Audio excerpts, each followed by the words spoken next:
Unsolved mysteries have always intrigued people because they represent the unknown and the unexplained, which can be both fascinating and unsettling. Humans are naturally curious creatures, and we are always looking for answers to the questions that intrigue us. The mysterious creatures living in Antarctica. Antarctica is one of the most inhospitable and remote regions on Earth, making it extremely challenging to study. Antarctica is the coldest and windiest continent on Earth, with temperatures regularly dropping below -50 degrees. Researchers must cope with extreme cold, blizzards, and high winds that can make travel and outdoor activities hazardous. Antarctica is located at the southernmost point of the planet and is only reachable by sea or air. This makes it expensive and logistically challenging to transport people and equipment to the continent. Antarctica is one of the least explored regions on Earth, and much of the continent remains uncharted. The extreme weather conditions and difficult terrain make it challenging to collect data, particularly in remote areas. Although this is the case, workers have long documented strange encounters that they've had while stationed here. According to one worker, they reported that many crew members aboard whale research ships have reported seeing massive creatures on the icy continent. Reports detail that when approaching Antarctica, crew members will report seeing large spider-like creatures walking across the snow and having colors that help them blend into the surroundings. As their vessels begin to approach Antarctica, they quickly realize that the large masses on top of the ice are not part of the landscape, but are real creatures that quickly move away as they approach. These creatures are described as being a few inches to several feet in length. Others have often reported that the creature was originally mistaken as being a rock, but as they ventured closer, they could see legs, a rounded body, eyes, and a mouth. Oddly enough, around the same time as these creatures were being reported, crew members aboard Japanese whale research ships stated that humanoid creatures were seen close to land. Later referred to as the Ningen by the Japanese crew, these creatures are believed to be some form of Antarctic humans that are impossible to understand. To this day, evidence is hard to come by, and it continues to be a mystery of the Japanese crews that experience these occurrences on a nearly daily basis. Conflicting theories surrounding the creatures have popped up in recent years. Some experts believe the Ningen to be an undiscovered species of stingray, whereas other researchers believe the creature to be a form of evolved humans that have grown in size to combat the Antarctic cold. Those on board the whale research ships have said the spider creatures are hard to identify, mainly because they blend in so well with the background, further noting that the majority of the time they get mistaken for things like rocks. As of right now, those who've worked in the region are sure that they encountered something mysterious, and state that because Antarctica is such a hard place to study, there could be various species unknown to science living throughout the region. Staying on the subject of mysterious creatures in Antarctica, one interesting story is that of organism 46b. Before information surrounding organism 46b can be discussed, the environmental context must be thoroughly identified. Reports of organism 46b and its habitation rests within that of Lake Vostok, located more than 700 feet beneath the glacial surface of the ice at its shallowest region, and roughly 2,600 feet at depth of its deepest region. It's at this depth that the ice from the Antarctic glaciers are under enough pressure to melt and form deep lakes. It's within one of these deep lakes, known as Lake Vostok, that the creature known as organism 46b resides within. A supposedly leaked document surrounding the first attempts made by Russian researchers back on the 5th of February in 2012, while drilling to the lake's surface, made reference to the creature known as organism 46b. The report itself was titled Organism 46b, and detailed an increasingly bizarre story in which Russian researchers claimed to have encountered a massive colossal squid residing in the lake that could release toxins into the water, could squeeze itself down into small sizes, take on weird shapes, change its physical colors, and could cause a mild form of hypnotism if a person began to stare at the creature for too long. Here are quotes from the supposed letter written by a man named Dr. Anton Padalka. We encountered organism 46b on our first day. It disabled our radio, which we later learned to our alarm was intentional. It's also able to paralyze prey from a distance of up to 150 feet by releasing its venom into the water. Tragically, my colleague and lifelong friend was taken out this way. He was treading water, wearing a blissful smile as the organism approached him. It was as if it had hypnotized him telepathically. It shaped itself into the form of a human diver. We thought it was one of my colleagues swimming towards us in scuba gear. By the time the closest scientist had realized what it was, it had grabbed him and torn him to bits. End quote. Some variations of the legend claim that one of the tentacles to the creature had been chopped off, but that the severed tentacle later reanimated and strangled another member of the team. The legend ends claiming that there were few surviving members of the expedition and that Russian officials captured the creature in an attempt to cover up the event. Fact-checking the story leads to a number of strange dead ends that come about in areas of documented factual events that otherwise should have been explored. Here is the completed timeline of the factual events of the Lake Vostok drilling expedition. Back in January of 2011, scientists Valery Lukin and Sergei Bulat published a paper titled Vostok Subglacial Lake, Details of Russian Plans, Activities for Drilling and Sampling. Valery Lukin worked at the Russian Antarctic Expedition, Arctic and Antarctic Research Institute at St. Petersburg, Russia, and Sergei Bulat worked at the Petersburg Nuclear Physics Institute, Russian Academy of Sciences in Russia. The document detailed the first and only public plan for a Russian expedition into Lake Vostok. Here is a portion from the introduction of the paper surrounding the expedition. The Russian Federation has developed a national project involving the drilling and sampling of Vostok Subglacial Lake, East Antarctica. The objective is to explore this extreme icy environment using a variety of techniques to identify the forms and levels of life that exist there. End quote.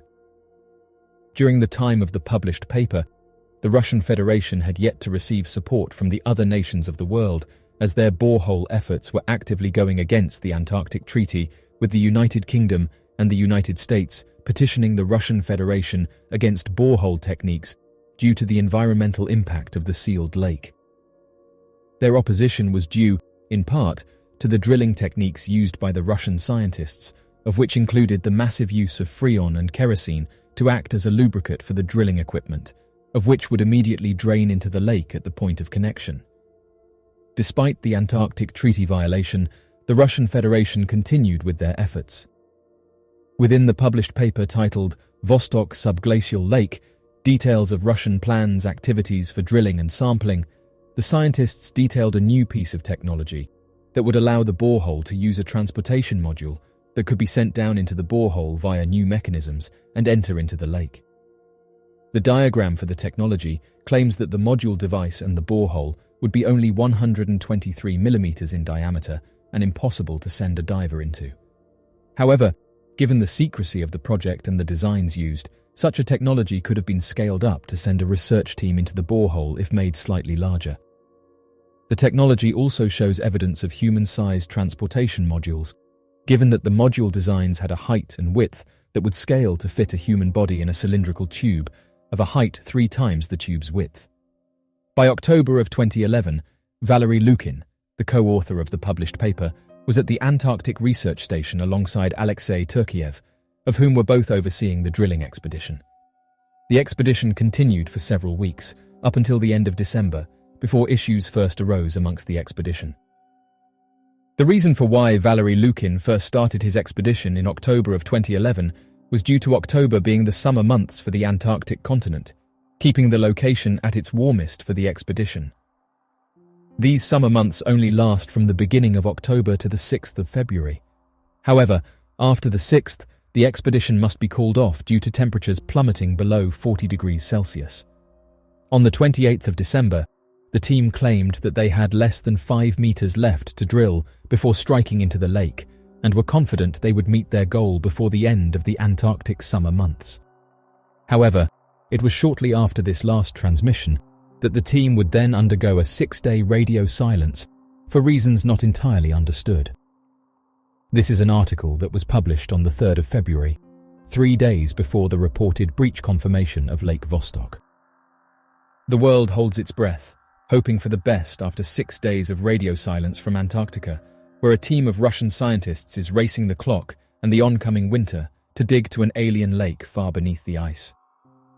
The team's last contact with colleagues in the unfrozen world was 6 long days ago, and scientists from around the globe are unsure of the fate of the mission and the scientists themselves." End quote. Given the last transmission, it was believed that the Russian team would have bored into Lake Vostok on the 29th of December. However, their claims of breach would come after a 9-day radio silence on the 6th of February, of which was the longest amount of time the expedition team could have waited before forcing the end of the expedition due to winter weather. This would have provided the team with more than 9 days to cover up any events that would have occurred shortly after the breach on the 29th of October. It's due to this that the sudden radio silence after the 28th of October provides a merit of truth to the claims of cover-up efforts, and over a week's span of time, dealing with organism 46b. Shortly after the end of the expedition, half of Valery Lukin's research team would end their careers in Antarctic expeditions and leave the research team without further information surrounding the members. The encounter with the organism 46b led to the reported deaths of several top-secret Russian researchers, and so many believe that this is why the document could have been leaked as a warning to other researchers in the area. Despite the far-fetched abilities of organism 46b, reports appear to match a number of known cases of squid and octopus entities in the real world. In fact, every single ability mentioned by the letters that organism 46b might possess appears to match many of the abilities found in deep-sea species of cephalopods, an environment that would be similar in light, pressure, and water quality to organism 46b. Here is a detailed writing surrounding the theoretical ability of telepathic traits of the creature and how the ability could be scientifically explained. Understanding organism 46b and its ability to perform telepathic ability is both difficult and nearly impossible, as the mechanisms for telepathy are still not entirely understood in the modern day. However, assumptions and data information surrounding numerous marine animals can be made as to what might be responsible for the telepathic abilities. It's important to note that there is evidence and scientific endeavors in the realm of neuroscience, and the ability to translate the neuron's near-random electrical impulse firings into readable information that can be displayed or understood. In fact, back in 1999, there was a research study by Dan Yang at the University of Berkeley, California, that successfully recreated what a cat observes in the physical world using pure data retrieved from visual neurons. The implications of this finding means that if someone could create a technology so sensitive and accurate in picking up electromagnetic fields or electrical stimuli, one could remotely detect these occurrences coming from the human brain and work to gather the data required to translate your thoughts and brain signals into readable information. If we take this theory of data retrieval from the brains of animals via sensing electrical impulses and changes in the electromagnetic field, then there is evidence of evolution granting this ability amongst life here on Earth. Referred to as electroreception, it's a sense that humans do not seem to possess that gives animals the ability to perceive natural electrical stimuli in other forms of life around them. Electroreception on Earth has only been seen to occur almost exclusively in aquatic life or amphibious animals that spend their time in salt water, since salt water is a much better natural conductor compared to surrounding air. In fact, this ability is so sensitive that young sharks can recognize the specific characteristics and traits of electrical stimuli amongst predators, and hide before the creature even comes within sight. Given the fact that organism 46b is expected to live its entire life in a completely dark underwater environment, it's possible that the species could have evolved a complex form of electroreception for its survival. Here is a detailed writing surrounding the theoretical ability of hypnotic traits within organism 46b and how the ability could be scientifically explained. Squids are one of the very few species in the world that can camouflage and change the pigments of their skin so rapidly that they can make a variety of colors. Additionally, the glass squid species is capable of using bioluminescence in a deep-sea environment to temporarily stun fish and seemingly hypnotize them to be consumed. Given the depth and the lack of light deep within the underground Lake Vostok, it's of a high probability that if large marine animals were to exist within the trapped lake, they would also possess evolutionary abilities to generate bioluminescence. Bioluminescence, tied with a squid's ability to alter the color of the pigments of their skin, could create seizure-inducing colors and shapes that could temporarily cause an individual to become hypnotized or undergo a seizure if looking directly at the creature. This could explain the hypnotic effects as reported in the leaked document surrounding the creature. Here is a detailed writing surrounding the theoretical ability of shape-shifting traits within organism 46b and how the ability could be scientifically explained. Given the lack of bones or large deposits of cartilage within an octopus, the species is capable of squeezing through small openings and shrinking their body size down to impossible sizes. In fact, a 600-pound octopus is capable of pushing its entire body through a hole the size of a quarter. As long as an opening is large enough to allow the creature to fit its beak through, it will travel through the opening with relative ease. It's for this reason that the claim of shape-shifting abilities of organism 46b are realistic to the species of which it seems to have evolved from. Additionally, a borehole the size of 123 millimeters would have been more than enough of a size to fit its body through if it were to make an attempt to reach the surface of the glacier. Here is a detailed writing surrounding the theoretical ability of toxic traits within organism 46b and how the ability could be scientifically explained. The use of toxins from organism 46b seem to stem from real-life examples of cephalopods using small amounts of venomous toxins in the modern day.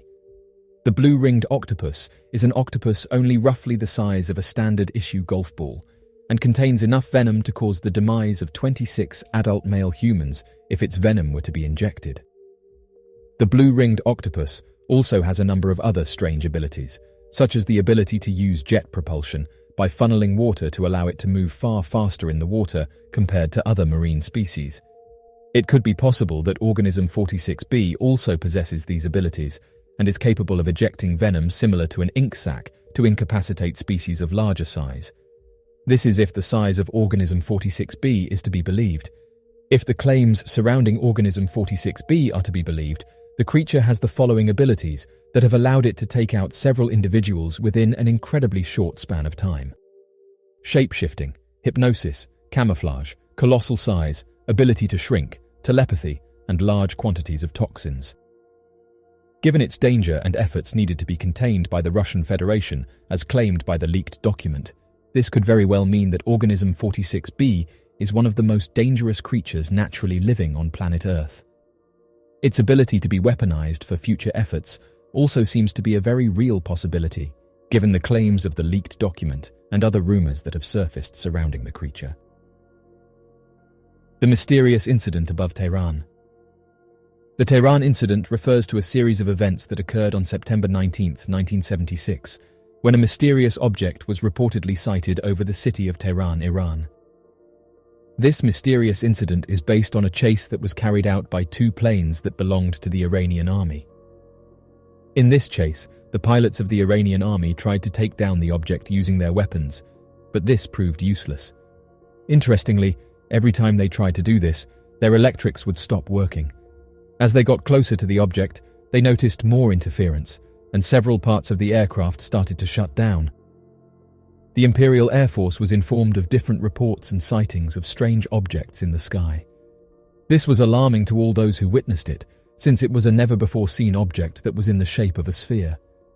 This strange object was also seen firing out multiple lights, something that witnesses couldn't explain. After hundreds of calls from civilians, it was decided to send an F-4 Phantom for the purpose of investigating what was happening. This aircraft took off with the sole purpose of intercepting the unidentified object. Since the pilots managed to locate the object, they had orders to attack it. But strangely, when being around 50 kilometers away from the object, the Iranian craft began to present some failures, and this stopped the military from being able to communicate with each other. The pilots decided to return to the base, noticing that since they got away from the object, they recovered all the normal functions of the plane.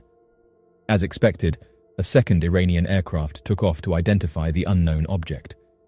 Unlike the first encounter, the mysterious object began to make its way towards the plane, almost as if inspecting it. The pilot said that the craft in question was very bright, and that as it got closer, the brightness of the object stopped them from getting a good look at it. Not only did this craft come close, but it was reported that it released a drone-like object. This observed the plane and then returned back to the original object. The pilots felt like they were going to be attacked, so they decided to fight back. They noticed that once again the weapons panel was completely inactive, which was alarming when they were in the sky with something they had never seen before. However, they received no attacks, and it seemed as if the craft was just interested in the plane. one of the smaller objects descended into the desert, and the Iranian plane was ordered to proceed. The next day, a search was conducted for evidence of the sighting, and whatever was found remains a secret. The Tehran incident is considered to be one of the most well-documented and credible sightings on record, and it continues to be the subject of much speculation and debate. The Stefan Mikalak encounter. Stefan Mikalak was a Canadian amateur prospector who had an encounter with a mysterious aircraft in May 1967, known as the Falcon Lake incident. According to Mikalak's account, while prospecting for quartz on the shores of Falcon Lake in Manitoba, Canada, he saw two cigar-shaped objects in the sky. One of the objects landed nearby, and he approached it out of curiosity. He claimed to have seen several panels on the craft and heard voices coming from inside. Mikalak reportedly attempted to touch the craft, and it suddenly emitted a blast of hot gas or vapor, which burned his shirt and caused him to fall backward. He was taken to a hospital with burns on his chest and stomach, which later turned into raised circular lesions.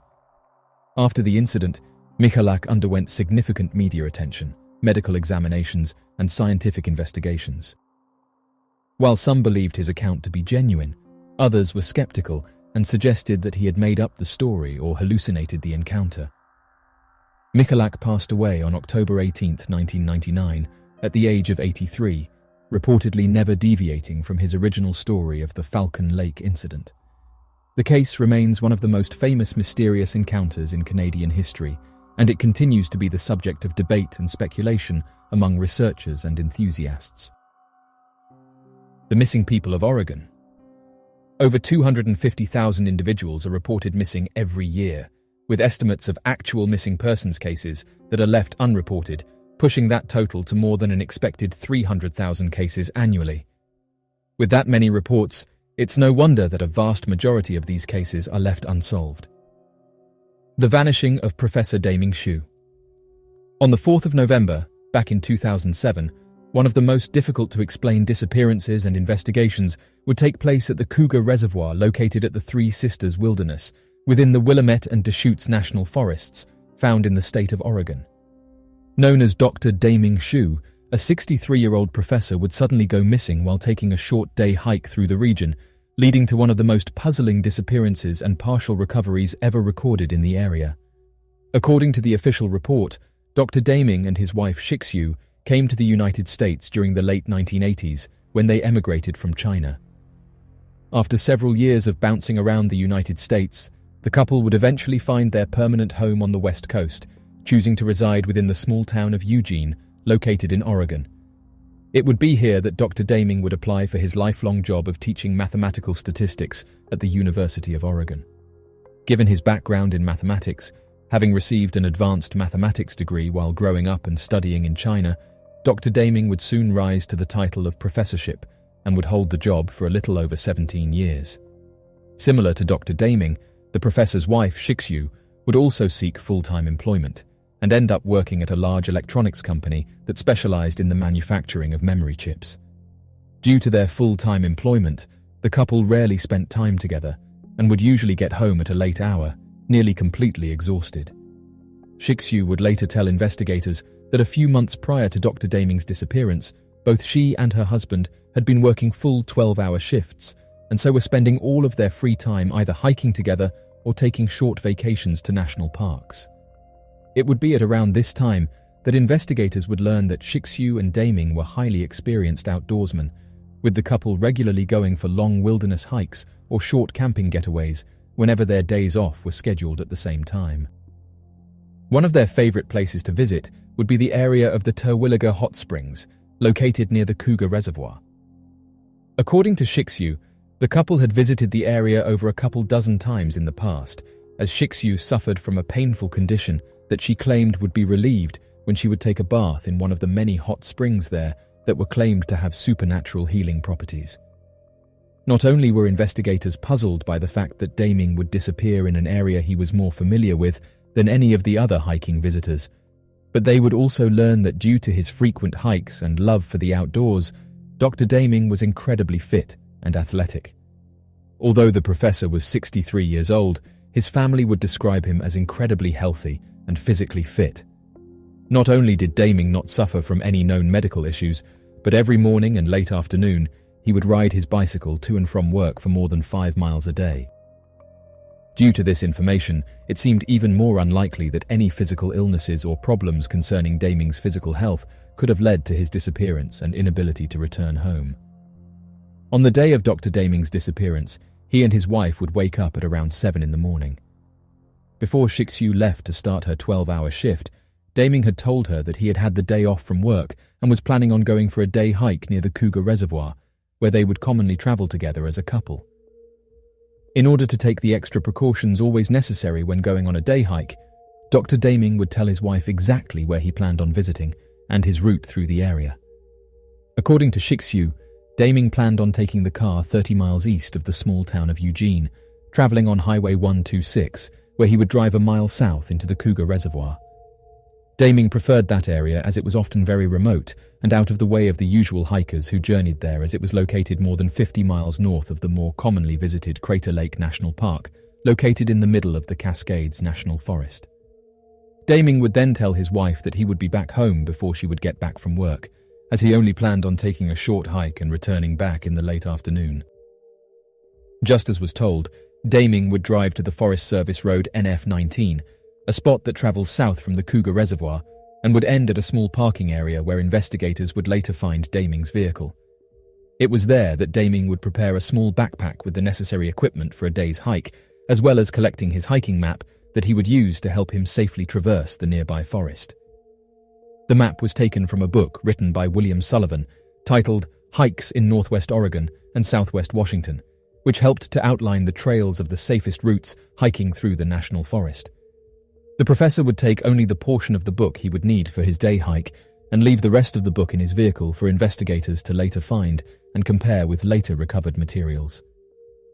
Although experts are uncertain of exactly when Daming left his vehicle, it's believed that he had started his hike sometime in the early afternoon between 9 to 10 in the morning.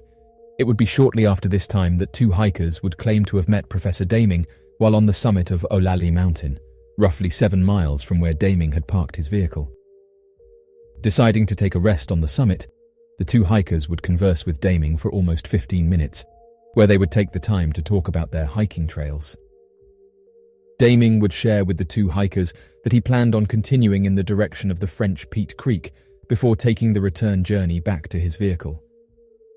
Already, the group was at the highest elevation of the entire journey, standing on the 5,500-foot peak that overlooked the area below, and so they were aware they would have to conserve the energy to make the trek back up the mountain to where the parking area was at, which was stationed at around the 2,200-foot elevation mark. After resting for only a few minutes, Daming decided to carry on down the mountain towards the French Peat Creek, while the 2 other hikers rested for a few more minutes before taking off in the same direction as the professor. Oddly enough, even though the summit overlooked the entire area, when the 2 hikers ended their rest and started heading down the mountain in the direction of the French Peat Creek, they failed to see any sign of the professor on their travels. However, rather than being concerned, the couple remarked that the professor appeared to have been in high spirits, and so assumed that he must have traveled much further up the trail than they had anticipated. It would not be until around 7:15 in the evening that Shixu would return home to find that her husband had not yet returned from his trip, and his car was missing. Worried that something bad had happened, Shixu claimed that she would call her husband's cell phone several times, but would not receive any answer. Little did she know, Professor Daming had left his cell phone behind in his vehicle shortly before his hike, which investigators would not find until the following day. After several failed attempts at reaching her husband, Shixu started to grow extremely nervous and then called their daughter, who lived in Portland, about what she should do. Oddly enough, it would be at around this point in the story that the local news media would report 2 separate stories. According to a local newspaper, it's claimed that shortly after the call with her daughter, Shixu would contact the local Eugene Police Department to report her husband as missing. However, another news source would claim that Shixu would wait until the next morning to contact the authorities and Park Service to report her husband missing. It's unclear which source is the more accurate one, but it's believed that by the 5th of November of 2007, the authorities were on the lookout for Professor Daming, who was believed to have been missing. After Shixu provided police officers with his last known location, Daming's vehicle would soon be found parked on the Forest Service Road 19, in the small parking area a mile south of the Cougar Reservoir. After searching Daming's vehicle, the police would find several interesting pieces of equipment, including Daming's leather coat, a few small snack items, and the rest of the map book that had been left behind. Given the fact that it was believed he had been missing through the night, the lack of a jacket or snack items raised a cause for concern that the 63-year-old professor could be in poor health, having been missing for so long. However, Daming's daughter would immediately travel to the small town of Eugene from Portland, Oregon, and provide the local press with the story of her father's disappearance to help kickstart search and rescue procedures. It would be during these contacts with the press that his daughter would tell reports about her father's incredible physical condition, his vast experience with hiking in the area, and that she believed that if he had not been injured, then he should survive for several days, if not a week, out near the Cougar Reservoir. Over the next few days, in conjunction with the Eugene Police Department, the Lane County Sheriff's Department would be the primary local law enforcement agency helping to organize and lead the search and rescue operations in regards to Professor Daming's recovery. The official search radius for Professor Daming, according to the Lane County Sheriff's Department, would ultimately encompass almost the entirety of Willamette National Forest, located within the Three Sisters Wilderness, where Daming was believed to have been since his disappearance. Unfortunately for the family, the Willamette National Forest resides in an extremely rugged region with steep cliffs and one of the thickest woodlands of the entire state, making any efforts of finding Daming incredibly difficult. Unlike many of the other surrounding forests, the Willamette National Forest has never been logged in the history of its formation, leading to many of the hiking trails having been thin, naturally carved-out pathways from repeated use, amongst dense, almost untraversable forest, rather than actually planned and formed open safer pathways for inexperienced hikers. In less than 24 hours following the professor's disappearance, the Lane County Sheriff's Department would gather search and rescue volunteers from the United States Forest Service, the Eugene Police Department, the Benton County Sheriff's Search and Rescue, the Deschutes County Sheriff's Search and Rescue, 2 manned helicopters from the state's National Guard, members of the Civil Air Patrol, several dozen local hikers and experienced outdoorsmen, the Smith County Search and Rescue Team, and several volunteer equestrian riders. Before long, teams of search and rescue, coupled with support from low-flying aircraft and state-of-the-art infrared, were looking for Daming non-stop for the next few days. Originally, search and rescue volunteers were confident that Daming would be found alive and well, as the region had plenty of naturally flowing clear water creeks and rivers that could have been used by Daming to help stay hydrated, as well as a lot of edible dense foliage and berries that were at the right time of the year to be harvested. Regardless of these good conditions, the volunteers also worried that if Daming had been injured, it may take too long for the teams to find him before hypothermia and dehydration would set in, as their search radius included more than 100 square miles of the densest wilderness of Oregon. For over a week, the entire national forest was closed from outside hikers in order to not destroy any evidence of Daming's location. After the first day of searching, a team of bloodhounds were brought to the site to where Daming had last been seen, on the summit of Mount Olali, to help find a more direct trail. Oddly enough, the dogs could pick up the scent of Daming while on the summit, but would soon lose it when descending the mountain in the direction of the French Peat Creek, as if Daming had suddenly vanished from the trail. After choosing to focus more on the area surrounding the summit, the weather would suddenly take a turn for the worse. Over the course of only a few minutes, a heavy fog would descend onto the summit that would bring a dense snow with heavy winds at the higher elevations and a thick hail rain at the lower elevations. The unexplainable fog made it impossible and incredibly unsafe for any of the aerial support to continue flying around the mountains, forcing any of the aircraft involved in the search to ground until the weather could clear. The strong winds and heavy rainfall would also make it incredibly difficult for the bloodhound teams to pick up a scent of any kind. Due to the heavy rainfall, as the days dragged on, the trails turned into little more than muddy pathways, hampering search efforts even further. It would not be until the 7th of November, on a Tuesday, that search and rescue volunteers would get any sign of Daming. During the late afternoon, the bloodhound teams were able to pick up a trail that followed downhill and were believed to have shown evidence of tracks belonging to Daming, as a partial footprint was believed to have matched his shoe. The teams would follow this strange forming trail for almost 12 hours, following them until around 3 in the morning on Wednesday. Unfortunately for the teams, the tracks would mysteriously vanish in an area referred to as Bear Flats, where large predatory animal populations were known to freely roam. Any sign of the professor would not be uncovered for another 10 hours, when two searchers were deep in the area of the French Peat Creek drainage and noticed a brightly coloured object in the distance. As the two searchers closely approached the drainage area, where the creek naturally deposited any loose material that falls into it, the search and rescue volunteers were shocked to find that the object was the remaining half of the brightly coloured trail guidebook that Professor Daming had been carrying with him during his hike. Believing the trail guidebook to have been the best clue as to his potential location, the teams would follow the French Peat Creek and search along a 5-mile radius from the creek on both sides in the hopes of coming across Professor Daming. Despite their renewed efforts and hopeful clues, after a week of searching, no other sign or clue of Professor Daming was uncovered. Many of the search and rescue volunteers would complain that even if Professor Daming had been near the creek, in many areas following the waterway, the surrounding vegetation was extremely thick and made it impossible for volunteers to make an extensive, accurate search of the region. After a total of 9 days of intense searching, with the help of aerial craft, canine and equestrian teams, and more than 2,000 man-hours, the Lane County Sheriff Department would end up providing a press conference in which they would announce that all departments were terminating the search for Professor Daming, as no further evidence or signs of his whereabouts were known, and he was no longer believed to have still been alive. Even after searchers continued in an unofficial search, dragging lines through creeks and gullies, and checking any roads or mountainsides, nothing more had ever turned up.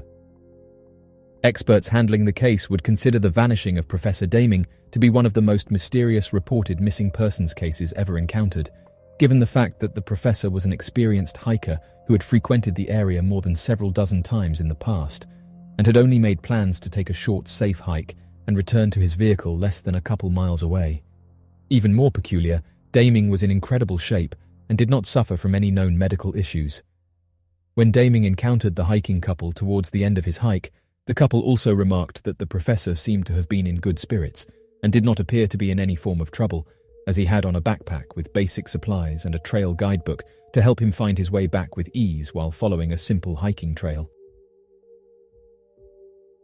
The number of people who go missing each year can vary depending on the country, region, or circumstances. However, according to the latest data from the International Commission on Missing Persons, an estimated 600,000 people are reported missing every year in the United States alone, which translates to around 1,600 people per day. Globally, the numbers are even higher, with the International Criminal Police Organization estimating that at least 8 million people are reported missing each year worldwide. It's worth noting that not all missing person cases are reported, so the actual number of missing people may be even higher. Many of us are interested in unsolved mysteries. Some of these mysteries have been explained as the years have passed, and even more have been met with a general consensus as to their cause. Yet, there are several strange mysteries that have yet to be solved in the modern day, and it's these impossible to explain enigmas that have left us wanting answers. Soldiers turned into stone by cosmic beings. They say that truth is stranger than fiction. It's no secret that there are many strange things going on in our world that the general public will never know about, and we only hear about these things when officials decide to go on record and detail them, which helps us to better understand how we are truly left in the dark about some subjects. The argument could be made that sometimes this is for the best. However, others who have an interest in mysterious topics have often voiced their opinion about how they would love to know more. This is where the Freedom of Information Act comes in, and in recent years, it's helped online researchers uncover some bizarre and mysterious events. For those unaware, the Freedom of Information Act is a federal law that provides individuals with the right to access information held by government agencies. It was signed into law in 1966 with the goal of increasing transparency and accountability of the government to the public. Under the Freedom of Information Act, anyone can request access to records and information held by federal agencies, including documents, reports, and data. However, there are certain exemptions to the law, such as information that would compromise national security, personal privacy, or confidential business information. Freedom of Information Act requests must be made in writing, and agencies are required to respond to them within 20 business days. The Freedom of Information Act has been instrumental in promoting government transparency and facilitating investigative journalism. It has been used to uncover a wide range of information, from historical documents to details about government policies and procedures. Interestingly, in recent years, hundreds of thousands of documents have been published online, some of which have been done without the public's knowledge. There's some laws that state that officials have to release documents every couple of decades or so. One of these written laws in the United Kingdom is that of the 30-year rule, which states that certain government documents have to be released to the public 30 years after they were created. Due to hundreds of thousands of documents being released online in recent years, people are constantly finding strange writings that go on to detail mysterious events. And although many of them are not of interest and detail general administration work, some have caught people's attention. One such document goes into detail about 23 soldiers that were taken by 5 humanoid creatures. And this was after an encounter went wrong in Siberia back in 1993. The document details the following.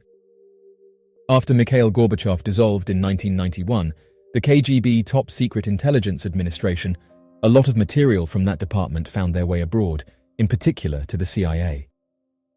As reported by the authoritative magazine, US intelligence obtained a 250-page file on the attack of a UFO on a military unit in Siberia.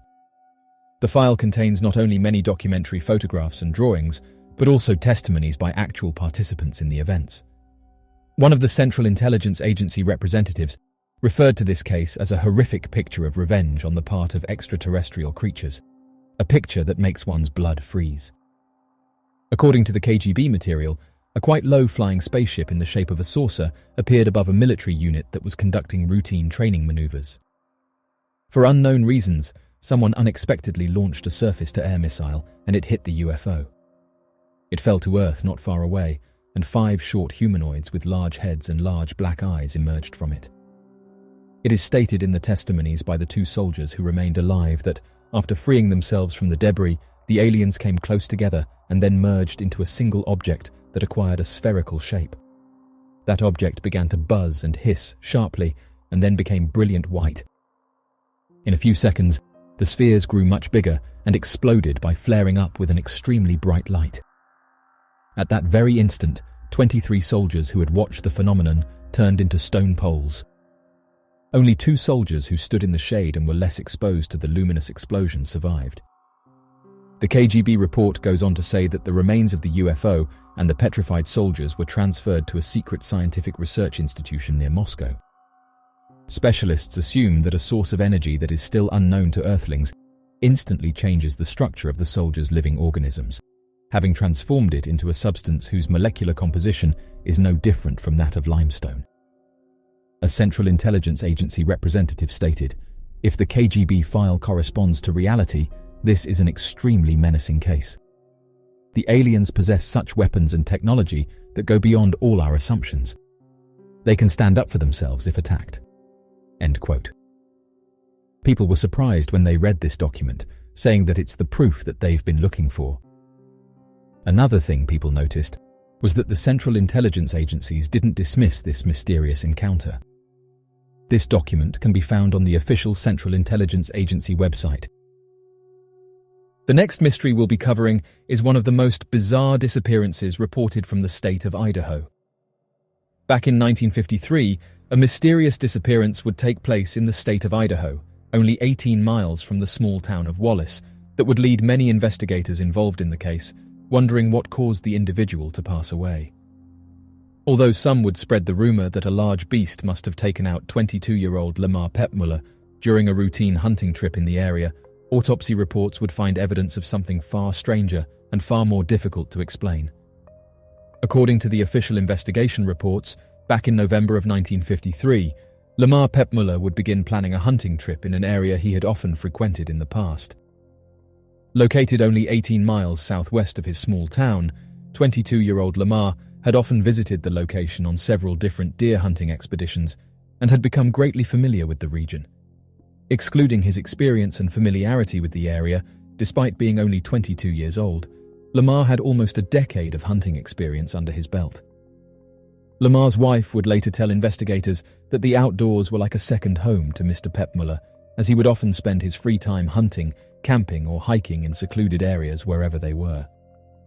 It would be on the 21st of November that Lamar Pepmuller would go on his planned deer hunting trip during the early morning and tell his wife that he would either be back later in the day or on the following morning. According to the wife, Lamar planned a day hunting in the Slate Creek area, south of their small town of Wallace, Idaho. However, by nightfall, Lamar would fail to return home, causing his wife, Mrs. Pepmuller, to grow increasingly concerned. By that following morning, Lamar would fail to show up by the mid-afternoon, prompting his wife to contact the local law enforcement on the 22nd of November and file a missing persons report. As search and rescue volunteers and law enforcement agencies came together to begin a massive search and rescue operation for Lamar Pepmuller, a sudden cold front would manifest in the area, leading to a sudden powerful blizzard covering the region in a thick layer of fresh snow. Oddly enough, weather reports claimed that the weather should have remained clear with possible light showers for another 2 weeks, but official storm reports during the blizzard would claim that more than 20 inches of snow were deposited over the course of 3 days. However, even more problematic, search and rescue volunteers would conduct the search for Lamar Pepmuller over a much larger area than typically established, due to the fact that Lamar's vehicle had never been recovered and his exact camping location was never known. Despite the troubles with the weather and the massive search grid, law enforcement agencies would continue with their combined efforts to search for Lamar Pepmuller during the snowstorm. After a day of searching, more than 60 volunteers would be in the area, including close friends and family of Lamar Pepmuller, several dozen sheriff deputies from adjacent departments, and another few dozen Forest Service personnel. Despite the large number of volunteers, it would take another 4 days after Lamar's disappearance for the search and rescue teams to locate Lamar's missing vehicle. This was after the snowstorm would come to an end, and more than 20 inches of snow were deposited in the area. Oddly enough, investigators had been worried that large bloodstains around the vehicle may have been evidence of a possible animal attack, but it soon became apparent to the investigators that the cause of the blood was the discovery of half of a large deer carcass placed beside Lamar's vehicle. The other half of the carcass was nowhere to be found. Once the vehicle was discovered, the search grid would begin to reconverge on the immediate area surrounding the vehicle, leading the volunteers to search in a radiating circular pattern from Lamar's car in all directions. After only a few hours following their discovery of Lamar's vehicle, he would be discovered on the 25th of November, 1953. According to the investigators involved in the Lamar Pepmuller case, law enforcement had originally believed that Pepmuller had been the victim of a possible extermination in the area, as his missing vehicle pointed to possible evidence of a slaying and subsequent grand theft auto. However, after Lamar's vehicle was discovered, sheriffs started to believe that perhaps Lamar had suffered an accident or possible animal attack, as his vast experience with the outdoors made it incredibly difficult to believe that he had merely gotten lost in the area. Additionally, the region where Lamar Pepmuller was believed to have disappeared was considered easy terrain and would have been remarkably easy to reorient yourself from with even minimal outdoors experience.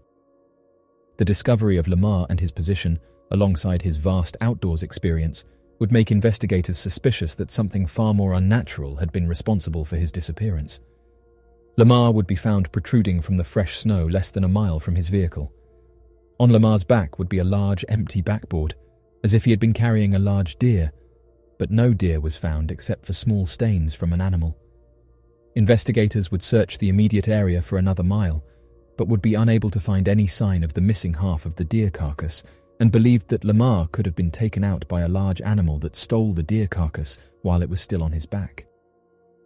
Oddly enough, investigators would soon realize that several of Lamar's belongings were also missing from his vehicle and his body, including his rifle and hunting equipment, but would fail to comment on these missing items and instead believed that Lamar was most likely attacked by an animal or that no signs of foul play were evident.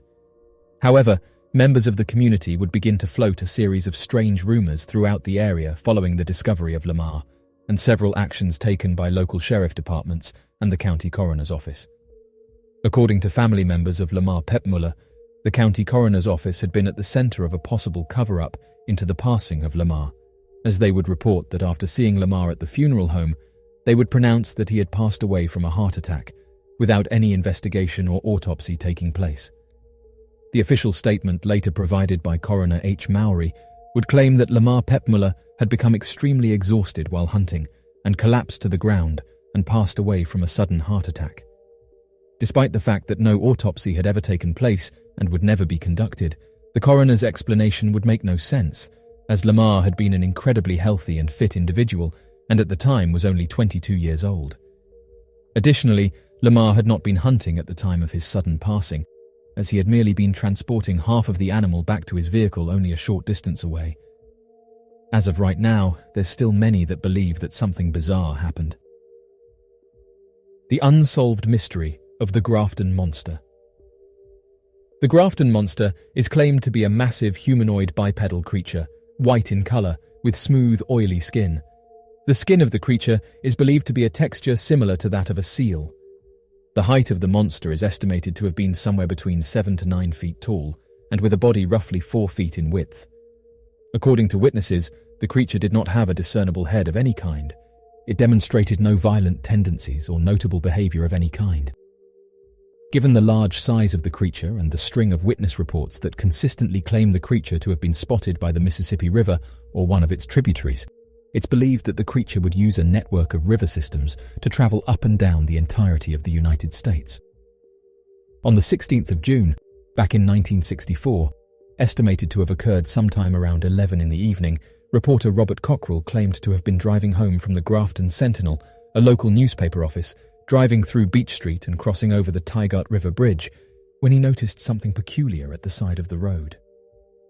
According to Robert, as he turned onto Riverside Drive directly off of the Tygart Bridge, he noticed something he described as huge and white, off to the side of the road along the river, where an old rock quarry had been dug out several decades beforehand. The reporter originally believed that the object could have been a large piece of rock that had washed up from the force of the river, disturbing the riverbank in an awkward way. Slowing down to get a better look, Robert Cockrell stopped completely next to the large white mass and realized that the object was not a piece of rock or lifted part of the riverbank, but was what he described as a living entity, white in color, with smooth, oily skin, with a texture that reminded him of a seal. The height of the creature was estimated by Robert Cockrell from a sitting position to have been somewhere between 7 to 9 feet tall and with a body roughly 4 feet in width. According to Robert, the creature did not have a discernible head of any kind. Robert Cockrell then began to drive away while staring at the creature and remarked that at no time during his viewing of the creature did it make any kind of movement, and it was difficult for Cockrell to be certain that the object was indeed a living creature outside of the seal-like texture of its skin. Although reports differ, Cockrell's direct report made no mention of horror or fear when it came to his emotional state directly following the creature. Once Cockrell arrived home, he phoned several of his friends about the incident and related to them that the strange sighting should be investigated, but that he did not feel safe returning to the site alone and wanted additional witnesses to his encounter. After several minutes of calling, the group met up at the location of the sighting and began to inspect the area for any signs or clues of the creature. Unfortunately, the creature had already disappeared, and the group had only discovered that the grass along the riverbank where the creature had been spotted had been completely matted down, as if a large object had rolled through the area. The group would continue searching along the side of the river, up and down the nearby road, near the edge of the woods, but were unable to locate the creature or object. Several members of the group claimed that they could hear a low whistling sound coming from somewhere nearby, but were unable to locate the exact area responsible for the source of the sound. On the 17th of June, the morning following the night of the sighting, Robert Cockrell would go to the local police station and report what he had experienced the night before. But the incident was completely disregarded by the law enforcement, who believed that the reporter had been making up the incident for publicity. Frustrated by the response taken on the part of the police officers, Robert Cockrell would tell the newspaper editor about his story, who then provided Cockrell with the green light to write up a short article about the incident. On the night of the 17th of June, Jim Mouser and Jerry Morse, two of the men who had accompanied Robert Cockrell on his late-night search of the creature immediately following his sighting, a mass panic would overcome the Grafton citizens. It's believed that both of the men would tell friends, family members, and co-workers about Robert Cockrell's sighting all throughout the day, Due to Grafton having been a small and well-connected town, the story spread through the citizens long before the publication of the article by the Grafton Sentinel. Although there are conflicting reports, it's believed that on the night of the 17th, citizens of Grafton engaged in a monster hunt and flocked together into an armed mob and went up and down the Tygat River, searching for the monster. George Dudding, an investigator and author of The Grafton Monster, would describe the mob during his investigations into the Grafton Monster with the following quote: "They grabbed whatever they could find to protect themselves, including pitchforks, mallets, tire irons, hammers, garden hose, crowbars, hatchets, and baseball bats. If anyone knows about citizens of West Virginia, there is no doubt that some were toting some heavy-duty artillery that night." End quote. It's not entirely clear what the mob had hoped to accomplish, as witness testimony of the event claimed that the majority of people had gathered together somewhat in jest, or because they were curious as to the claims of Robert Cockrell. The original members of the mob were made up of a collection of teenagers and young men who wanted to prove that they were unafraid of the claims of the monsters, and so journeyed out to the side of the river to confront the monster, bringing along friends and girlfriends to witness their bravery. The mob was then joined by others who were more curious to see the creature for themselves, as supposed claims of unidentified objects and peculiar lights in the sky had been made within the prior weeks leading up to the original Grafton sighting. Little evidence that the mob had formed for the sake of a monster hunt was made by this point in time, with only minor tools having been gathered together for small comfort, such as baseball bats, crowbars, tire irons, and garden hose. However, it did not take long for the crowd to become increasingly hostile and panicked. Eventually, members would join the crowd, believing that they were engaged in a monster hunt, and would come equipped with far bigger weaponry. The formation of a mob could have been a product of mass hysteria or a joke that quickly got out of hand. It was at this point that local law enforcement became concerned that someone could get hurt from the panicked mob, and would later engage in tactics used to minimize the claims of the creature in a possible cover-up. Robert Cockrell would join the mob later into the evening and begin to question small groups of witnesses who would claim that they had also encountered the creature, which was now being referred to as the Headless Horror. Robert Cockrell would write a report involving 20 witnesses and their individual encounters with the creature, with the sightings clustered around the old rock quarry. On the 18th of June, 1964, the Grafton Sentinel would publish the article, "Teenage Monster Hunting Parties, Latest Activity on Grafton Scene." The newspaper article is clipped as follows: "Teenage Monster Hunting Parties, Latest Activity on Grafton Scene. Want to go monster hunting? If so, just join the roving bands of teenagers who are apparently convinced that a monster exists and is roving in the section of Riverside Drive near the City Stone Quarry. Wednesday night, several bands of teenagers armed with flashlights, mallets, crowbars and the like were reported searching the Riverside Drive area." End quote. On the night of the 18th, the citizens of Grafton once again formed into a mob and went on another monster hunting party to search for and confront the elusive Headless Horror. However, due to the publication of the Grafton Sentinel, the second monster hunting party would become a hazard for the town as traffic would begin to back up the roadway. Due to the wide number of reports of the creature and the crowds of people forming to confront the creature, the West Virginia State Police, Taylor County Sheriff's Department, and the Grafton Police Department would arrive at the old rock quarry to conduct an investigation into the sightings of the creature. As the mob grew rowdy and traffic began to back up, law enforcement would end their investigation to monitor the activity and serve as traffic control. The St. Joseph, Missouri sightings.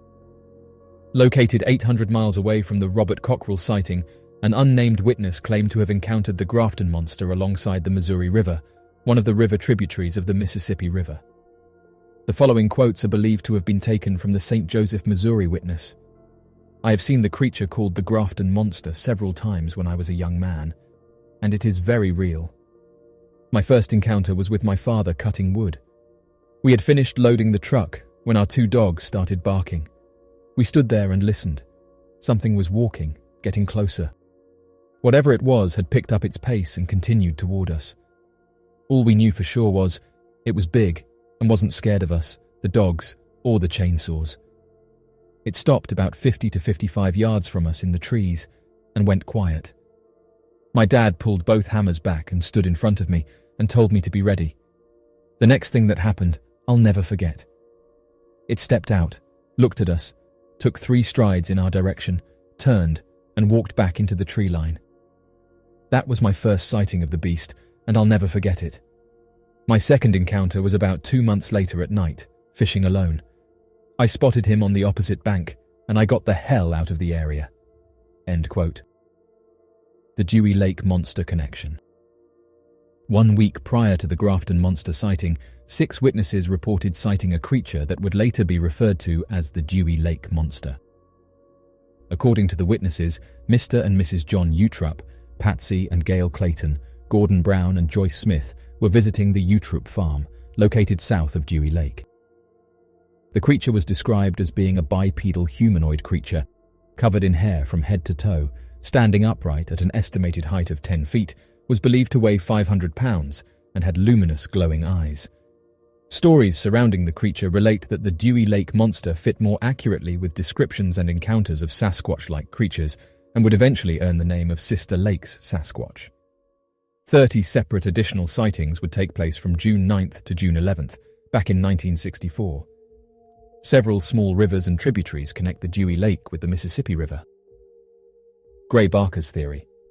Robert Cockrell refused to accept natural explanations of any kind and became increasingly frustrated surrounding claims that the entire encounter had been a hoax. Desperate to prove himself, Robert Cockrell continued investigating the Grafton Monster and would send letters to Gray Barker, a member of the International Flying Saucer Bureau, to assist him in his investigations. Gray Barker would join Robert Cockrell in his investigation and put forward the theory that the Grafton Monster could have had an extraterrestrial origin.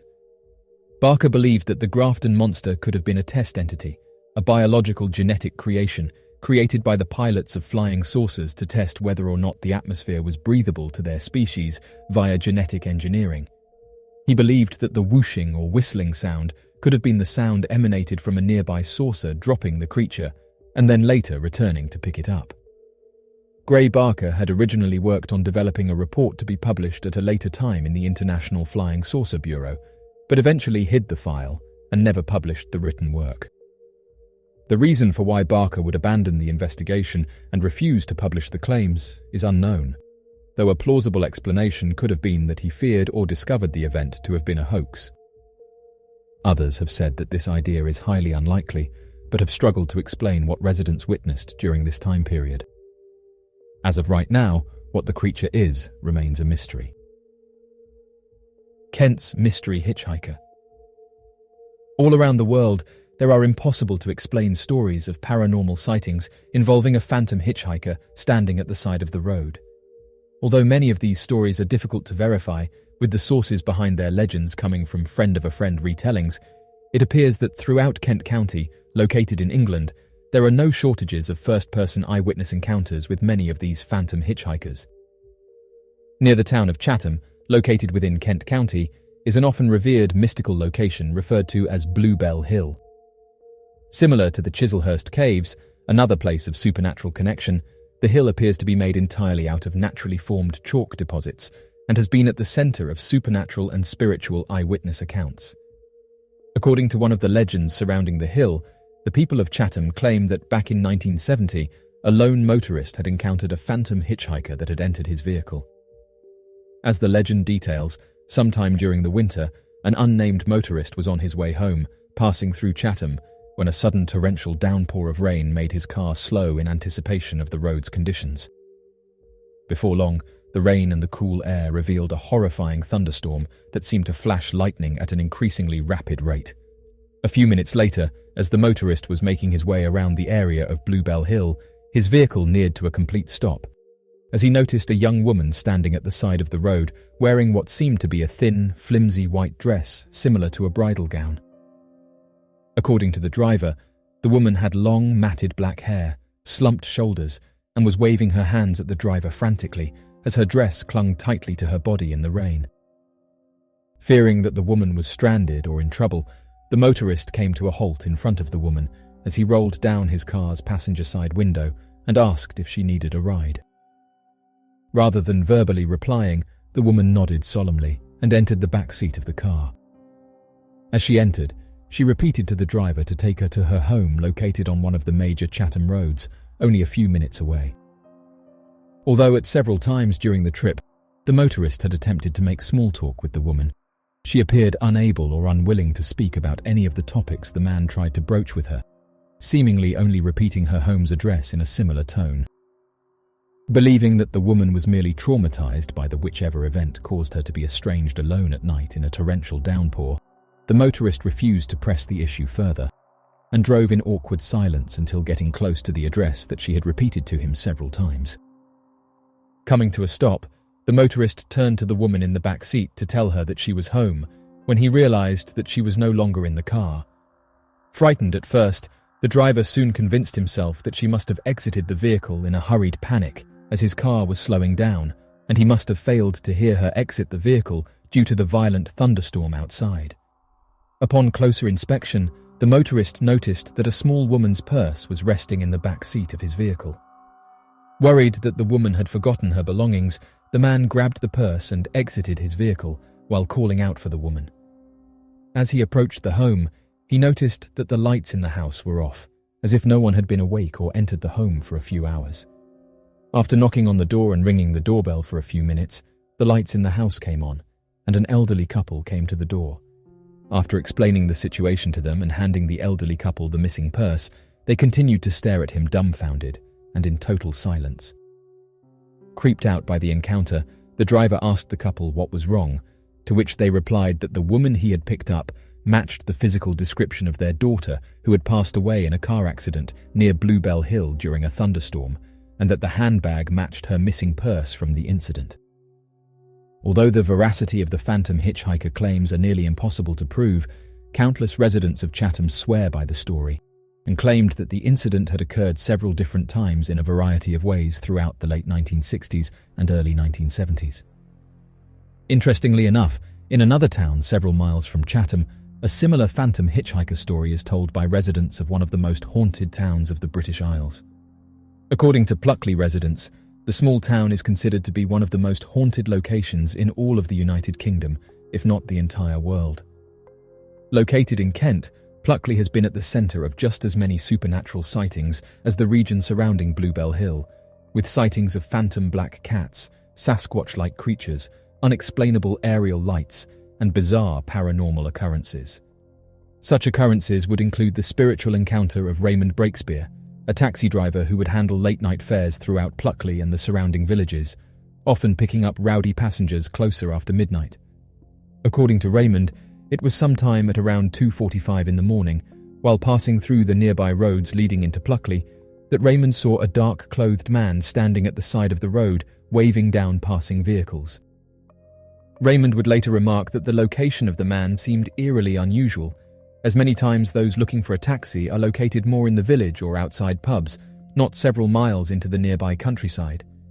Believing that perhaps the man had become stranded or was suffering an emergency, he pulled over to the side of the road and asked the man if he needed a ride. Rather than giving a straightforward reply, the man stared at Raymond Breakspear and repeated the unknown address several times that the taxi driver was unable to recognize. Worried that the man might have entered an altered conscious state due to some unknown emergency, Raymond would tell the man to get into the taxi and that he would help him find the address. After hearing these words, the strange man went towards the back door of the vehicle, but appeared to have struggled to open the door several times. Quickly exiting the vehicle, Raymond opened the passenger side door and helped the man inside the back seat of the taxi. However, as he walked back to the driver's seat, Raymond remarked that he felt a terribly oppressive, eerily supernatural feeling in the air, as if he were being watched by a predator, or some unknown creature had been standing nearby. Once back in the vehicle and on the road, after about a mile, Raymond turned to the passenger to ask him where the mysterious address was located. Oddly enough, when Raymond turned to the passenger, he soon realized that no one was in the vehicle with him, despite having helped the man enter the vehicle and seeing him sitting in the back seat as he drove off down the road. Fearing that the man may have jumped out of the moving vehicle in order not to pay the taxi fare, the driver pulled over and glanced around, but failed to find any sign of the mysterious man. Remembering that the taxicab locks while the vehicle is in motion to prevent passengers from skipping out on the fare, Raymond gets back into his vehicle and heads back into town out of fear of a far more supernatural cause.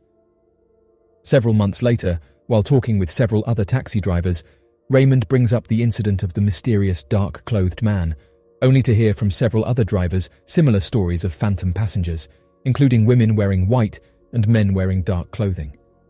Today, taxi drivers and motorists tell stories of unlocked car doors suddenly opening while driving through the surrounding Pluckley roads, or hearing the sound of a woman laughing while driving through the area late at night, as if an invisible woman were sitting in the back seat of your car. The 1850s mass sighting of the Kentish ape man of Kent County, England. For as long as can be remembered, England's Kent County has been at the centre of a large number of supernatural reports and bizarre mythical sightings that are impossible to explain. None more so than the strange reports centred around a roaming Sasquatch-like creature referred to by residents of Kent as the Kentish ape man. According to eyewitness reports, the creature is described as being similar in design to a large baboon-type creature, though more in the shape of a man.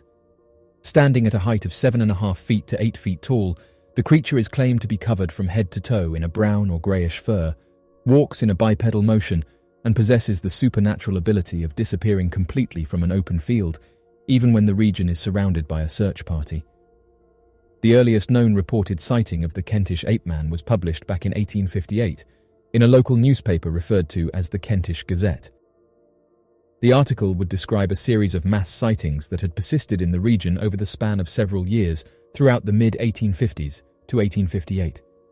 According to the Kentish Gazette, proof that a mysterious creature was wandering around Kent County was reported sometime during that year's harvesting season and would ultimately lead to an independent investigation from local authorities and interested journalists. Although several sightings had already been claimed, the primary sighting used as proof of the creature was reported by an unknown farm worker who had been tending to a wheat field referred to as Buck's Farm, located within Kent County, near a small village by the name of Great Chart.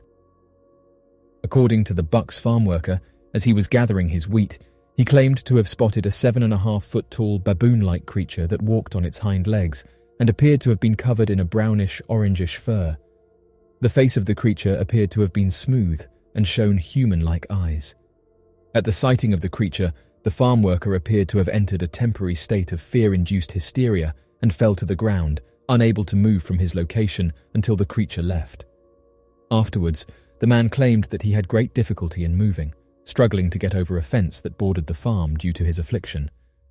The Kentish Gazette would detail the event with the following paragraph. Not knowing indeed whether it might not be certain unmentionable personage in bodily shape, its appearance had the effect utterly scattering his senses. In when he collected enough of them to make up his mind to a speedy retreat, fear had so unnerved his limbs that he was at first unable to get over a stile which led out of the field. He, however, at last did so, and we may suppose reached his home with his hair standing on end. End quote. Oddly enough, after the sighting of the creature, the field worker who had witnessed the creature would soon become terribly ill from an unknown disease. At the time of the illness, the Kentish Gazette reported that the field worker's deterioration was most likely a byproduct of the fright he had witnessed, though failed to describe any additional ailments that were inflicted. After hearing of the sighting, the article would describe that several large men from Great Chart would gather their weapons in search for the monster. After conducting a thorough search of the field and surrounding areas, the men gave up on the search, believing the creature to have disappeared into the thick brush of the nearby wilderness. Fearful that the creature might return, as witness sightings persisted in the area at the time, the men gathered together and travelled to another village known as Ashford, with a horse and carriage to gather a group of police officers to begin a more thorough search of the creature to hunt and eradicate the animal, or to bring it into custody if it was willing and intelligent. However, once in Ashford, the local authorities appeared dismissive of the reports and provided the official explanation that the creature was nothing more than an escaped baboon from a travelling zoo. Though no further mention of armed men engaged in hunting the creature is reported, several more sightings were recorded by the Kentish Gazette over the next few weeks. The article would detail the following paragraph on the series of sightings, leaving the information vague and mysterious. One party took a horse and cart and went to Ashford in order to bring back aid from the police in taking him into custody. Since then, it is reported that the animal, which is set down as a baboon escaped from some show, has been seen in several adjacent parishes, but we have not heard of its capture or of any damage done by it, except indirectly, through persons trampling down the wheat in Mr. Greenhill's field while in search of it." End quote. The last reported sightings of the creature would be reported several weeks after the initial incident at Bucks's farm. The first would be reported by a young girl who claimed to have seen the creature on a Tuesday near the small town of Newgate Wood. According to the young girl, despite having been frightened by the creature, she had stayed and watched the monster for a considerable amount of time, allowing her to get a good look at the strange beast and its behaviors.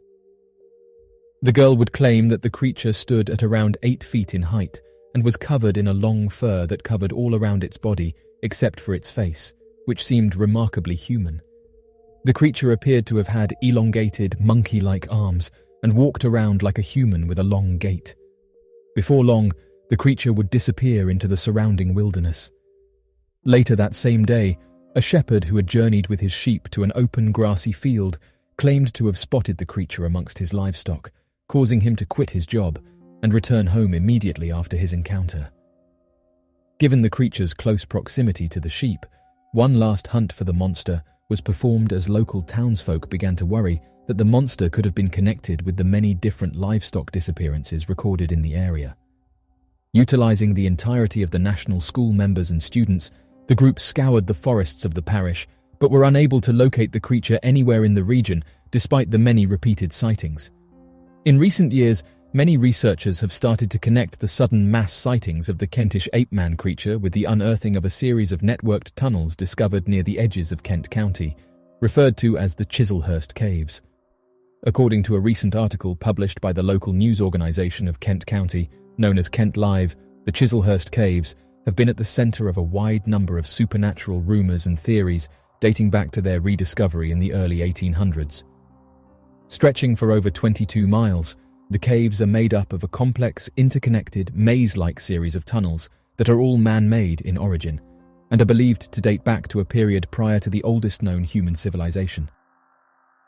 The earliest known record of written reference to the caves was recorded back during the early 9th century, in which a Saxon charter made reference to the caves, though was unaware of their size, as they had yet to be explored. However, this reference is only a recent recorded account of the caves, as the Vice President of the British Archaeological Association believes the caves to have been used as a place of significant religious and spiritual importance by the Druids, with many carvings into the side of the chalk caves seemingly being used as evidence of Druidic altars. Eerily enough, many of these ancient Druid carvings appear to depict human and monkey-like faces in the side of the walls. The Chislehurst Caves would not be rediscovered and used until the early 1830s to the 1860s, when local villages would use the chalk caves as a mining location to dig for chalk and lime. It's around this time that the reported sightings of the Kentish ape-man would suddenly be recorded, alongside countless stories of supernatural sightings of ghost-like entities in the mines. The mines would then be closed around 1860, around the same time that the sightings of the Kentish ape-man would halt. The cause for the closing of the mines was never recorded. Researchers believe that the entirety of Kent County may potentially house thousands of miles of more undiscovered man-made chalk cave systems more than 30 meters below its surface, given that the entire region is rich in chalk deposits that make an incredibly easy medium for carving complex, stable tunnels. Additionally, one of the most peculiar aspects of the Chislehurst Caves are the strange vertical shafts that appear to descend directly into the caves that are difficult to locate from above ground, matching many of the early Kentish ape-man legends of the creature mysteriously sinking and disappearing into the ground. Even more troublesome today, the British Archaeological Association believes that the formation of the caves may have been prehistoric in nature, after the discovery of an ancient human skeleton estimated to be more than 10,000 years old, roughly around the time of the last Great Ice Age, and the beginning formation of northern civilizations. This could point to the theory that a small village of people lived within the caves as a shelter towards the end of the last Ice Age for an unknown period of time, though their timing would have placed their group in habitation long before the earliest known complex human civilizations.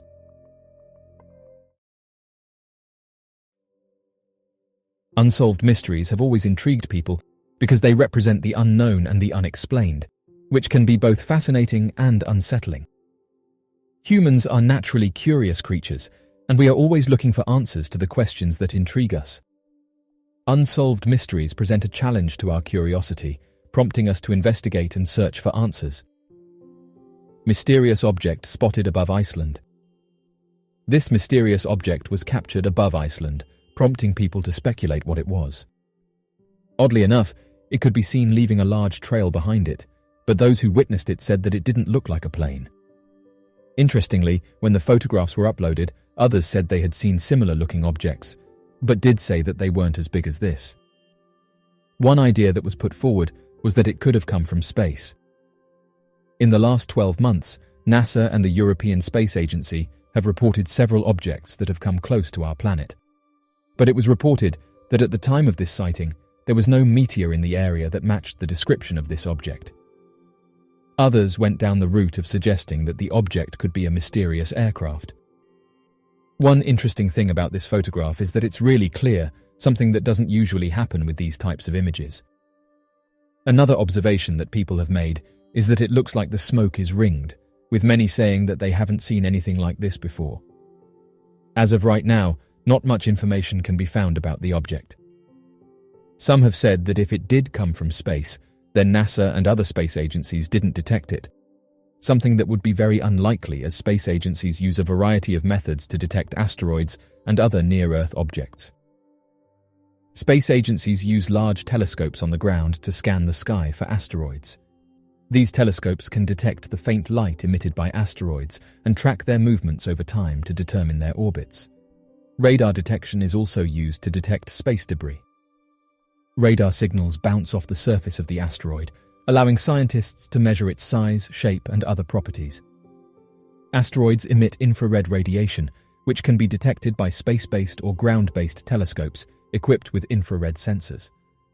This can help scientists determine the asteroid's size, shape, and composition. Once an asteroid has been detected, space agencies can use a variety of methods to study it in more detail, such as sending spacecraft to take measurements or analyzing the light reflected by the asteroid to determine its composition. It's for this reason that those who've seen these images have said that the object's identity remains a mystery. The next mystery we'll be covering is the Blackbird of Chernobyl.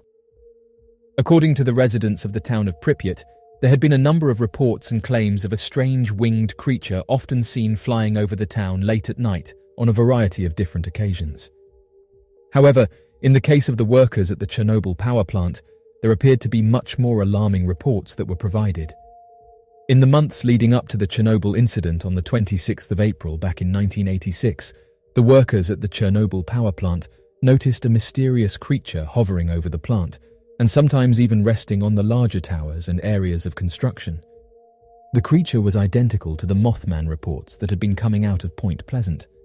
What grew more perplexing for the workers were the reported number of incidents of which people often claimed to have experienced harrowing nightmares of the creature that would manifest into threatening phone calls from unknown numbers, calling them all throughout the night. Many residents of Pripyat and the workers at the Chernobyl power plant often described the creature as resembling the shape of a man with wings and piercing glowing red eyes. This creature would later be referred to as the Blackbird of Chernobyl, but oddly enough, encounters would cease to exist in the region shortly after the Chernobyl incident. The Chernobyl incident is known worldwide as one of the largest tragedies seen as potentially the most environmentally damaging of its time.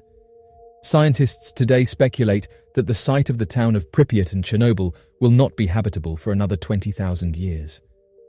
Those who've researched the creature have said that it appears before disaster, never to be seen again once the disaster has taken place. It could very well be that the creature had been the Mothman, which is widely known throughout the United States, and at the time it was warning the workers of an impending doom that could have left a much larger amount of land completely uninhabitable for much longer.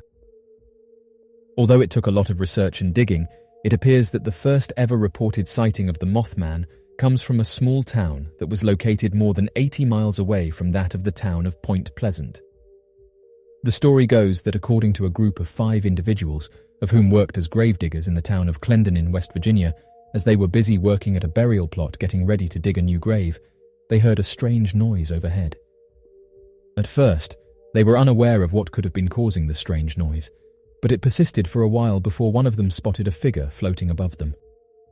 They claimed that it looked human, almost as if a person was floating without the use of ropes, strings, wings, or hover designs of any kind, and that this strange humanoid figure was moving between the autumn trees in the area. They reported that all 5 of them saw this human-like figure and believed it to have originally been a prank of some kind. But as they watched it slowly move away from them, they believed the creature to be far more ominous than usual. They then left and quickly reported the sighting to the police department of Clendenin, West Virginia. The reports indicate that the sighting originally occurred on the 12th of November, back in 1966.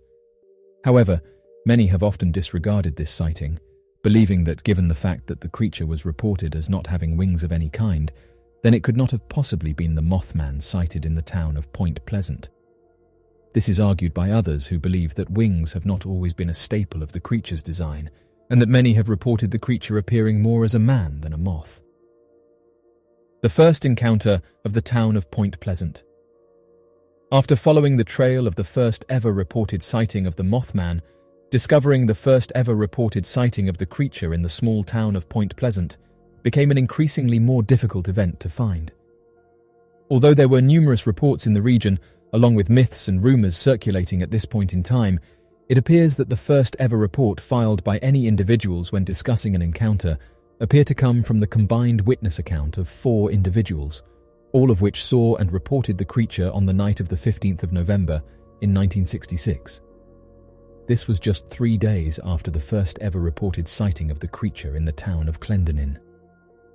The accounts of the 4 individuals came from 2 separate couples who were driving late at night in the town of Point Pleasant, as both almost slammed into each other when they saw the Mothman creature standing in the middle of the road before floating away. Although the report does not give any information on what street and at what specific time the creature was seen, it does provide an extensive witness report and quotes taken from the 4 individuals and their encounter.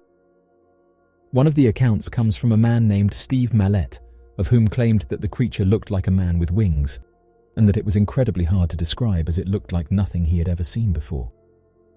Another account comes from Roger Scarberry, who described the Mothman creature as having glowing red eyes. They were roughly 2 inches in diameter and 6 inches apart. Although the woman did not leave any additional comments, they confirmed the accounts of their significant others.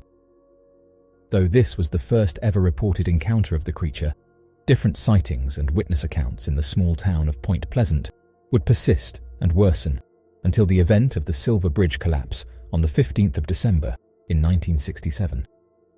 Oddly enough, after the event, no additional reported cases were filed, and it appeared that the creature vanished off of the face of the earth.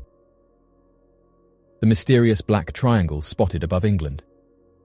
Portsmouth is a historic city located on the south coast of England in the county of Hampshire. It's known for several things, including its naval history.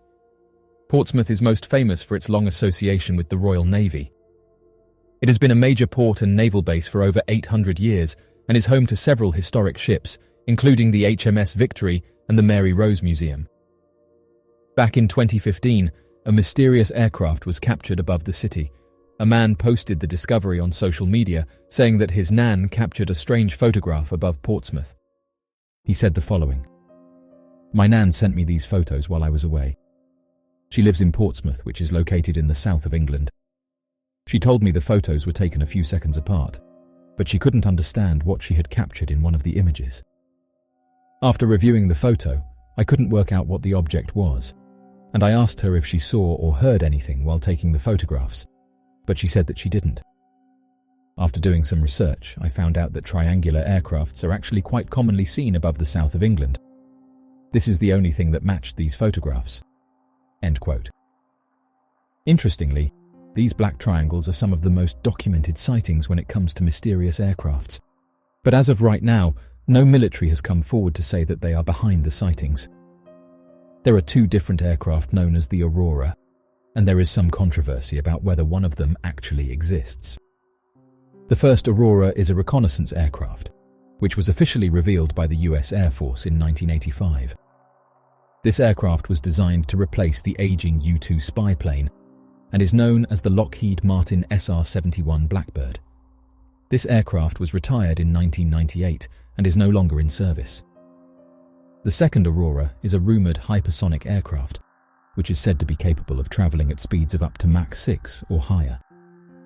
There have been reports of sightings of a strange aircraft flying at high altitudes and speeds over the years, but the existence of this aircraft has not been confirmed by any official sources. Some speculate that this aircraft may be a secret project developed by the US military, while others believe it's a misidentification of other known aircraft or natural phenomena. Military enthusiasts, along with those interested in the unknown, are of the belief that the aircraft is very much real and point to the countless sightings that have been made since the 1980s. Although reports go back further than this, it was during the 1980s that the majority of reports were made.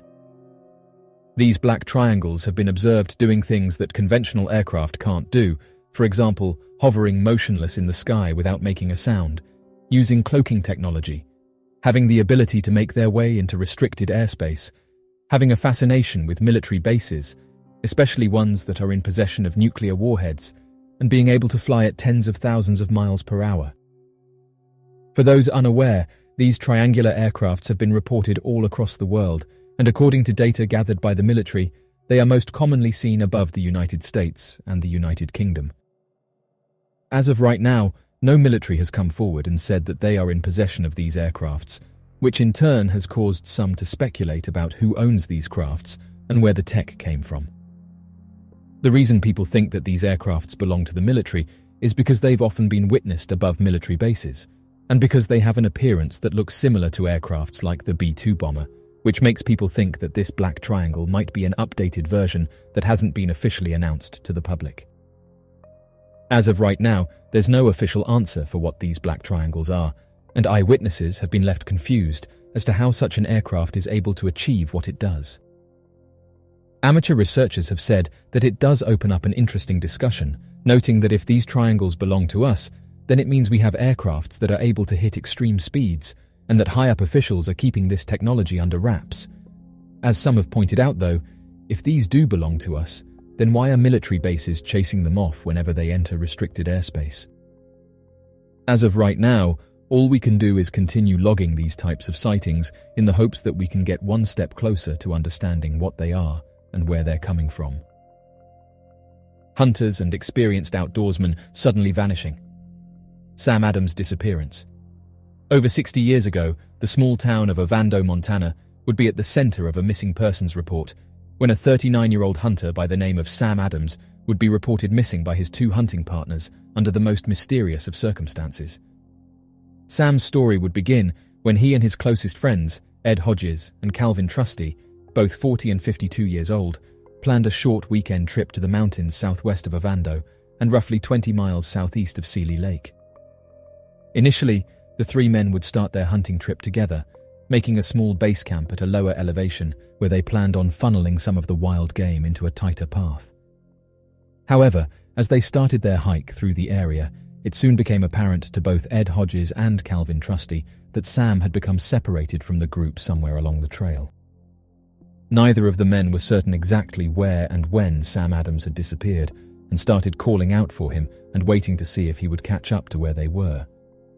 After a few more minutes, the men would return to their camp to wait for Sam to return, but would grow increasingly worried as several hours would pass before any sign of Sam had turned up. Terrified that Sam was lost, Ed Hodges and Calvin Trusty would report Sam Adams missing to the United States Forest Service on the 27th of October, back in 1958. Due to the strange nature of Sam's disappearance, investigators would almost immediately assume that a possible extermination had taken place and not that Sam had merely become lost in the area.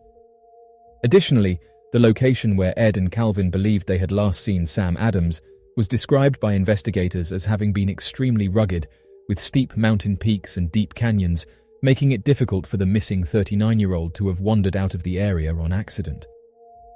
After questioning Ed Hodges and Calvin Trusty separately to get each man's version of events and asking about what they did over the course of the day, investigators would then interview Sam's wife for any further information that she could provide to the investigators about Sam's preparations for the trip.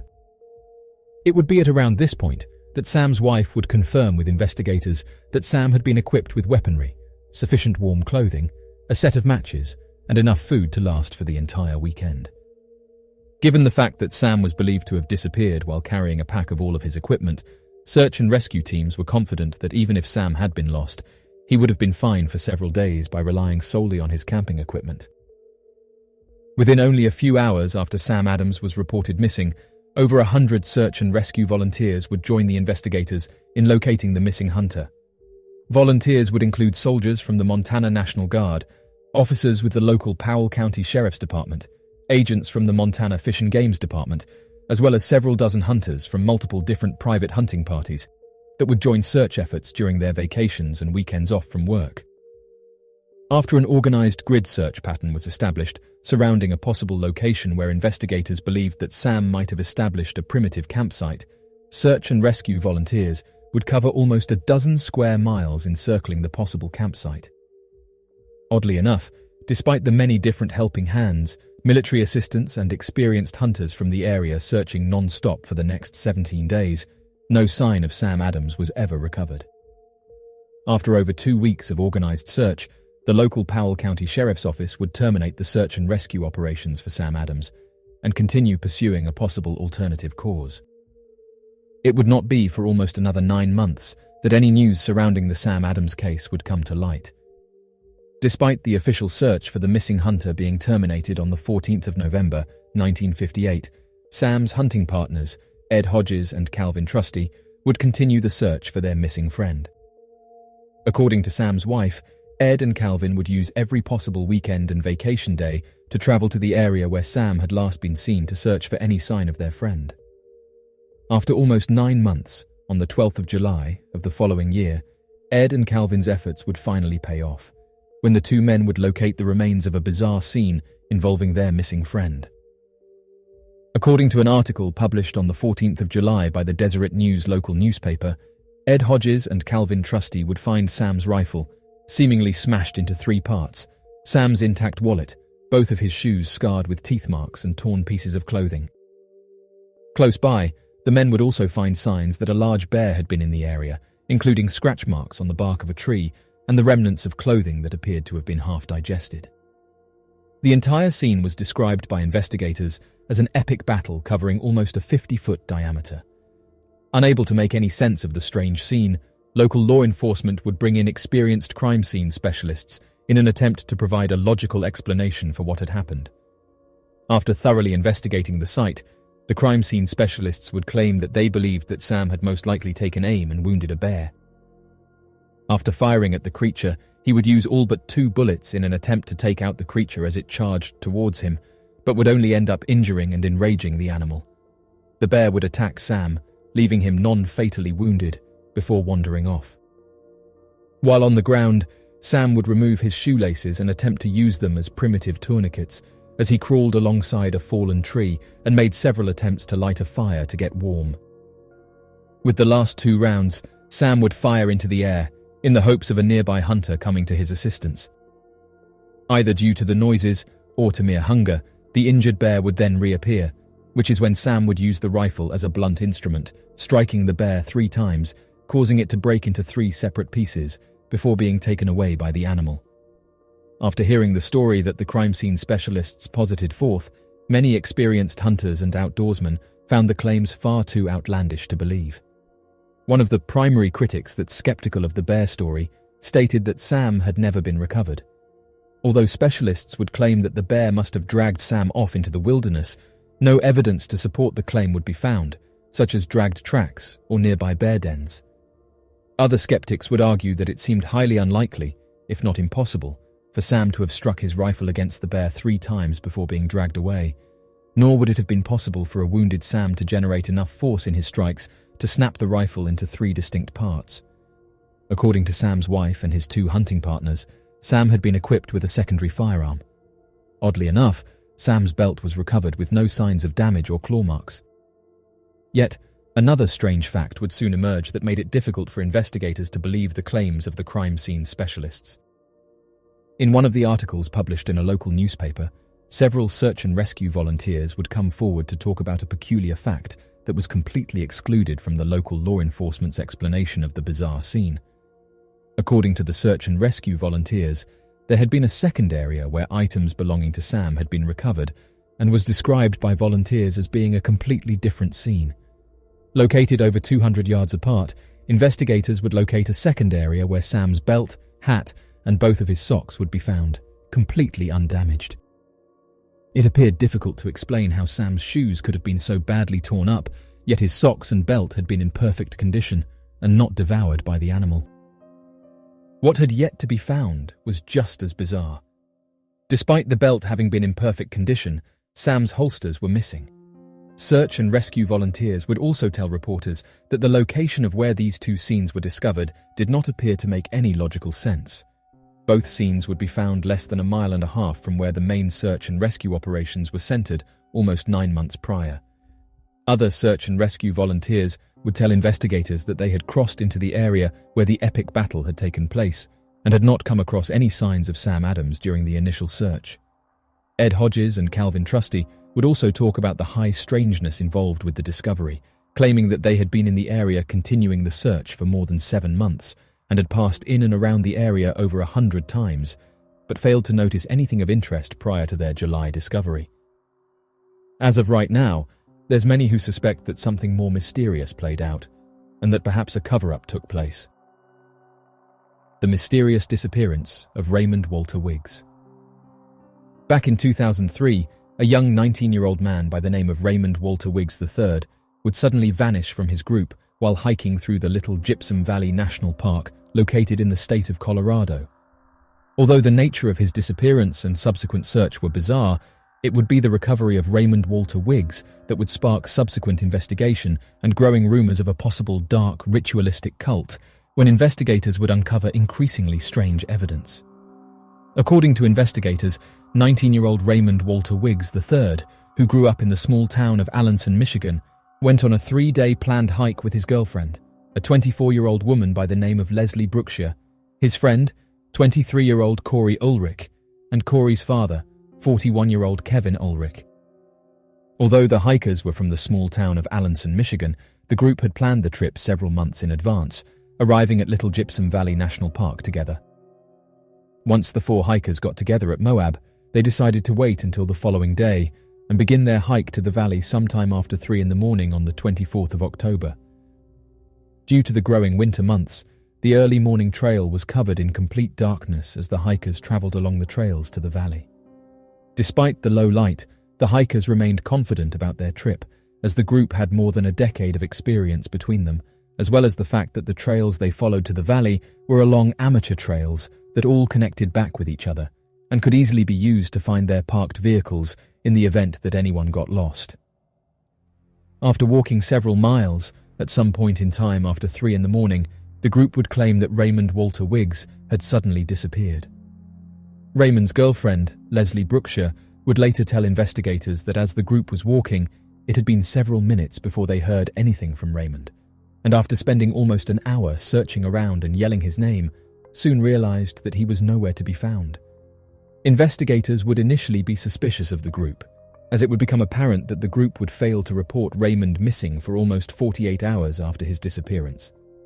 The group would later clarify to investigators that the primary reason for why they would delay in reporting Raymond's disappearance was due to the fact that it was fairly common for Raymond to venture off down different trail pathways on his own during past trail hikes, and also believed that Raymond would meet up with the group later in the day at their designated campsite. Using matching witness statements from the hiking group, the San Miguel County Sheriff's Department gathered from their investigations a theory as to where Raymond most likely went missing, and determined that he had probably become lost roughly 1.5 miles south of the Road 20R in a remote region of the national park located near a drainage path. The area, referred to by the national park as the Grassy Hills, is considered to be one of the most wide-open remote regions of the national park, stretching out in a flat desert with large rocks and boulders scattered throughout the area. The San Miguel County Sheriff's Department believed that as the group had passed through the spot, using one of the amateur trails, there was a nearby drainage path that Raymond had wandered onto in the dark and had become separated from his group.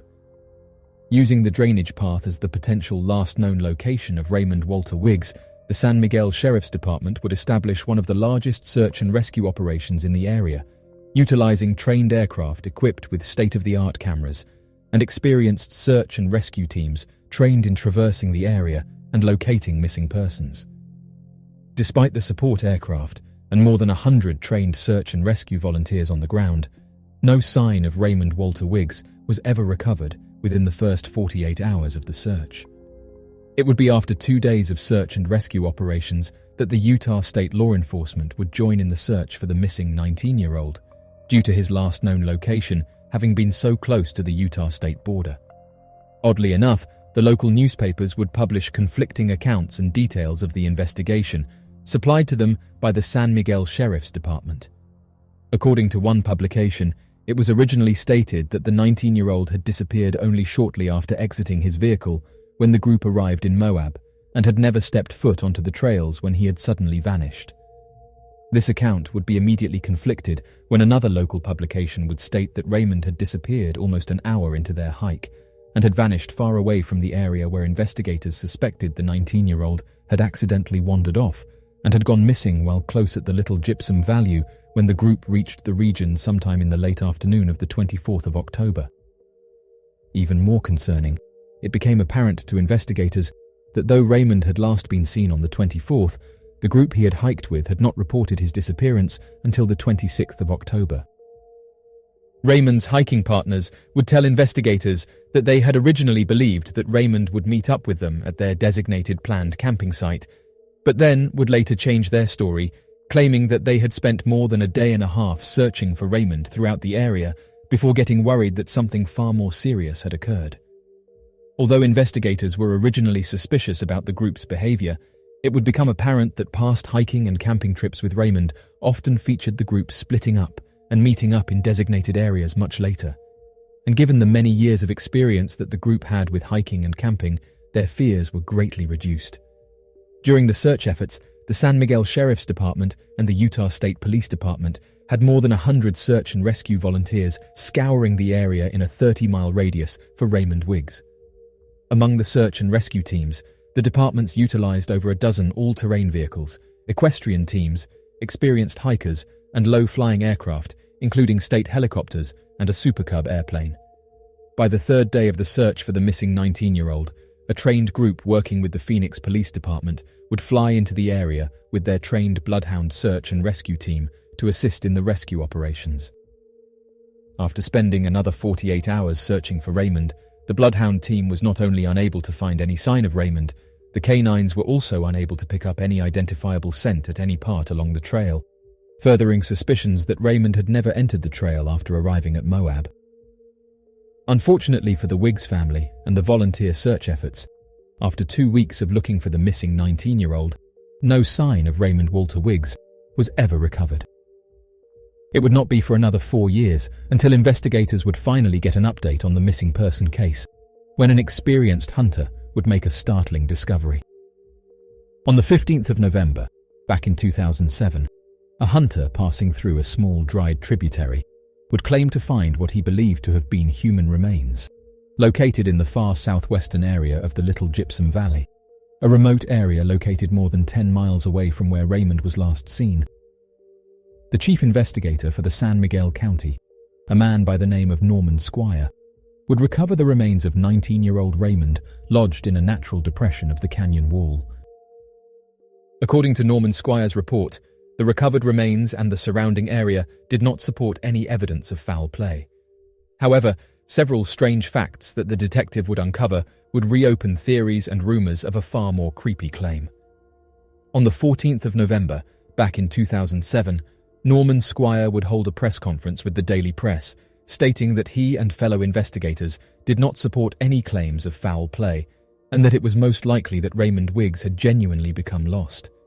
Yet, despite these statements, the detective would seem hesitant to support the theory that Raymond had merely wandered off and gotten lost. The cause for hesitation appeared to be due to the scene of the remains.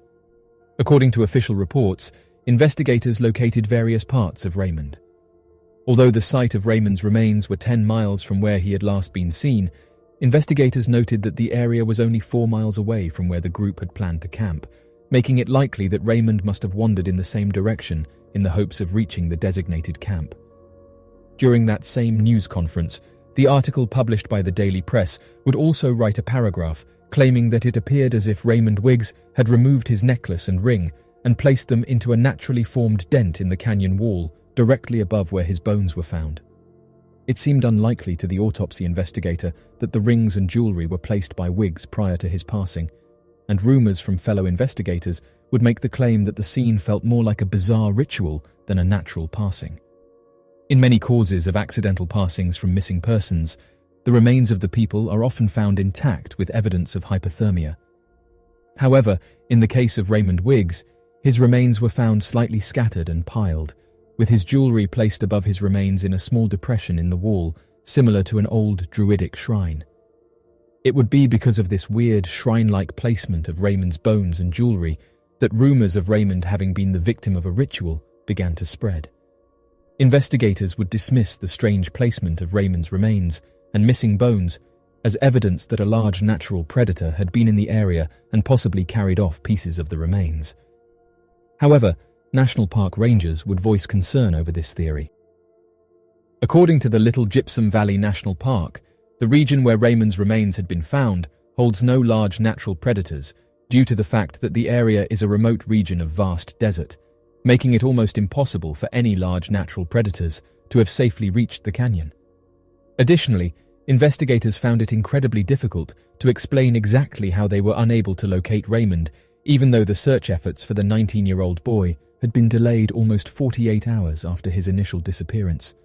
If Raymond had truly been lost, it would reason that he would have been alive in the area for almost a week, as he had the necessary gear and equipment to last several days camping in the area. Regardless of his supplies and condition, the search teams were also equipped with aerial support craft that utilized advanced thermal imaging technologies, making it remarkably easy to pick up any interesting hotspots several miles in radius. As of right now, those involved in the investigation said that many questions still remain. Our planet's southernmost continent is the most uninhabited land on the face of the Earth. It's not without trying and efforts made by researchers and explorers that this land seems to be shrouded in mystery, more rather due to the area being located directly on top of the South Pole, and because of this fact, appears to be amongst the most inhospitable places in the world to visit. However, new and upcoming evidence appears to have challenged this notion of inhabitation, as relics of an ancient civilization appears to have surfaced only recently. Although a megalithic structure might be hard to explain, a truly impossible discovery for researchers to dismiss is the supposed findings of mysterious aircrafts all across the Antarctic continent that have been sighted via the use of satellite surveillance of the entire icy landmass. First found by internet theorists, online images have surfaced of strange objects hiding within ice caves and remote areas across the Antarctic. Further satellite images can also be seen of large outcroppings that many online users have speculated are possible crashed objects, of which can be seen casting large shadows in patterns directly following each other. Enthusiasts have also claimed that there is evidence of trapped, unidentified objects deep within the glacial formations of the icy continent, trapped there and waiting to be uncovered by research teams stationed on the southern continent.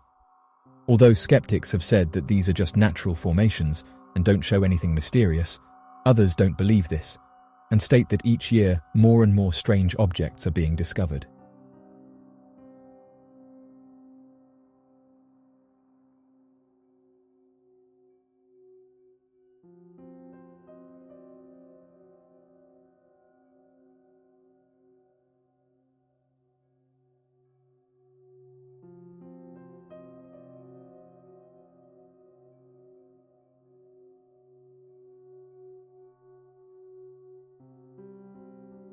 Teresa Gibson disappears from the Great Smoky Mountains. On October 8, 1976, Teresa Lynn Gibson, also known as Trenny, went on a field trip to the Great Smoky Mountains National Park. She traveled with 35 to 40 of her classmates from Bearden High School in Knoxville, Tennessee. Despite being surrounded with a group and other hikers, 16-year-old Trenny mysteriously disappeared from the park. The field trip was odd to begin with. There were almost 40 students, yet only one teacher to supervise them, plus the bus driver. According to some students, they were not even informed of their field trip destination until they arrived at the park. Only then did they find out that they would be hiking about 1.8 miles from Klingman's Dome to Andrews Bald, and then returning to the Forney Ridge Trail. When students began their hike, they split up into smaller groups based on their walking speed. Throughout the day, Trenny walked at different paces with various groups of classmates. However, at some point in the afternoon, she mysteriously vanished. She was last seen by classmates near Klingman's Dome at 3 p.m. They were hiking along a fairly steep trail with thick vegetation and sudden drop-offs. Apparently, she glimpsed something on the right side of the trail and left the path. That was the last time anyone saw her. Rescue teams began searching for her in the late afternoon. The weather and fall foliage made it difficult for search and rescue to use helicopters and inspect the trail. Instead, they used tracking dogs to pick up her scent. There were around 6 teams of bloodhounds and German shepherds that searched and picked up her scent near the juncture of the Klingman's Dome Trail and the Appalachian Trail. They followed her scent past Klingman's Dome Tower up until 1.5 miles from Newfound Gap. The scent then disappeared along the roadside. Multiple theories have arisen and suspects investigated. Some believe Trenny was in Klingman's Dome observation tower while the initial search was being conducted because it was never inspected. Once the searchers left, she travelled to the roadside where she got into a car, either voluntarily or against her will. There are some reports of cigarettes and beer cans found along the roadside.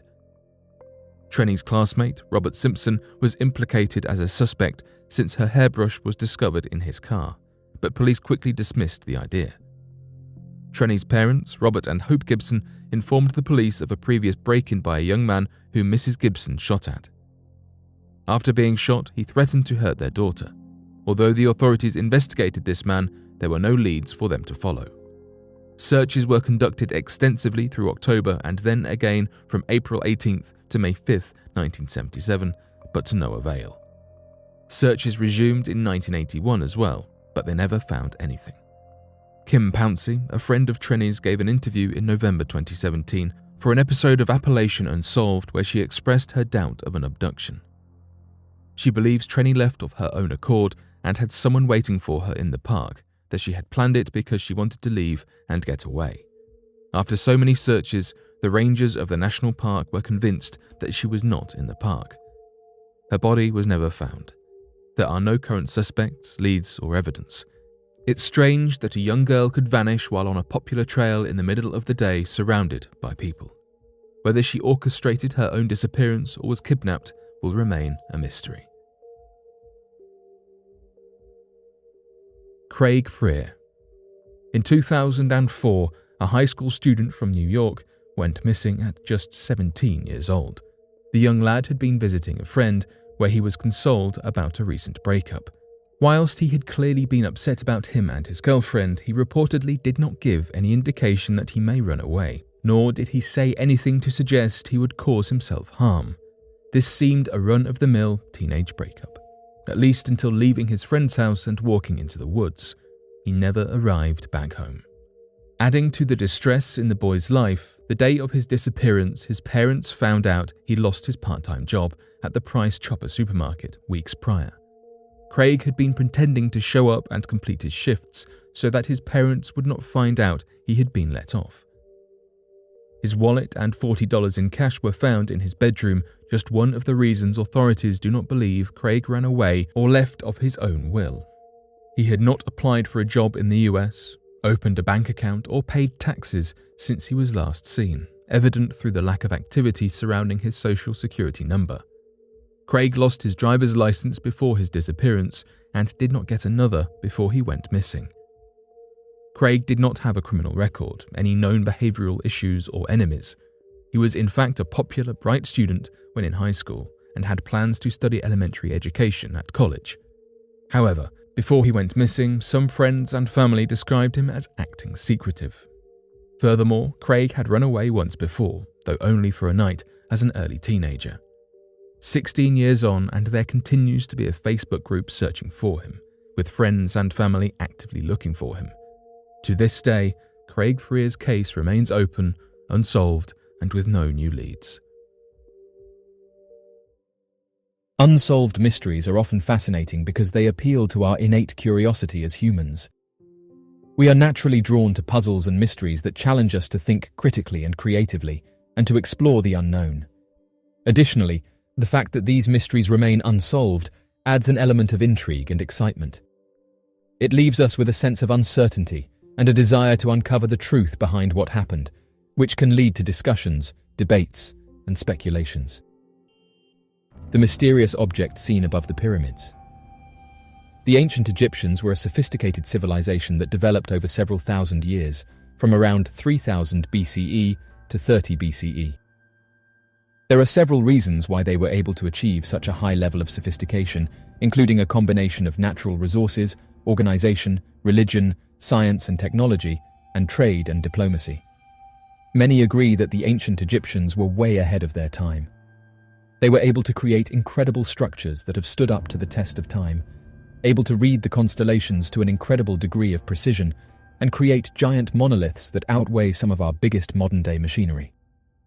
Not only have their developments puzzled and astounded researchers and archaeologists for decades, but every year, more and more information comes forth showing the incredible might and intellectual prowess of their ancient culture. Going back several years ago, an interesting photograph was captured on a live camera that was pointed towards the pyramids. Upon closer inspection, it was noted that a large sphere-like object could be seen hovering above the ground. The object looks to be an almost perfect circle, and doesn't look like it could be a smudge on the camera. Not many people have seen this photograph, and so it's been hard to track down what camera this came from, but the story goes that the object showed up on a random live camera that was pointed towards the pyramids.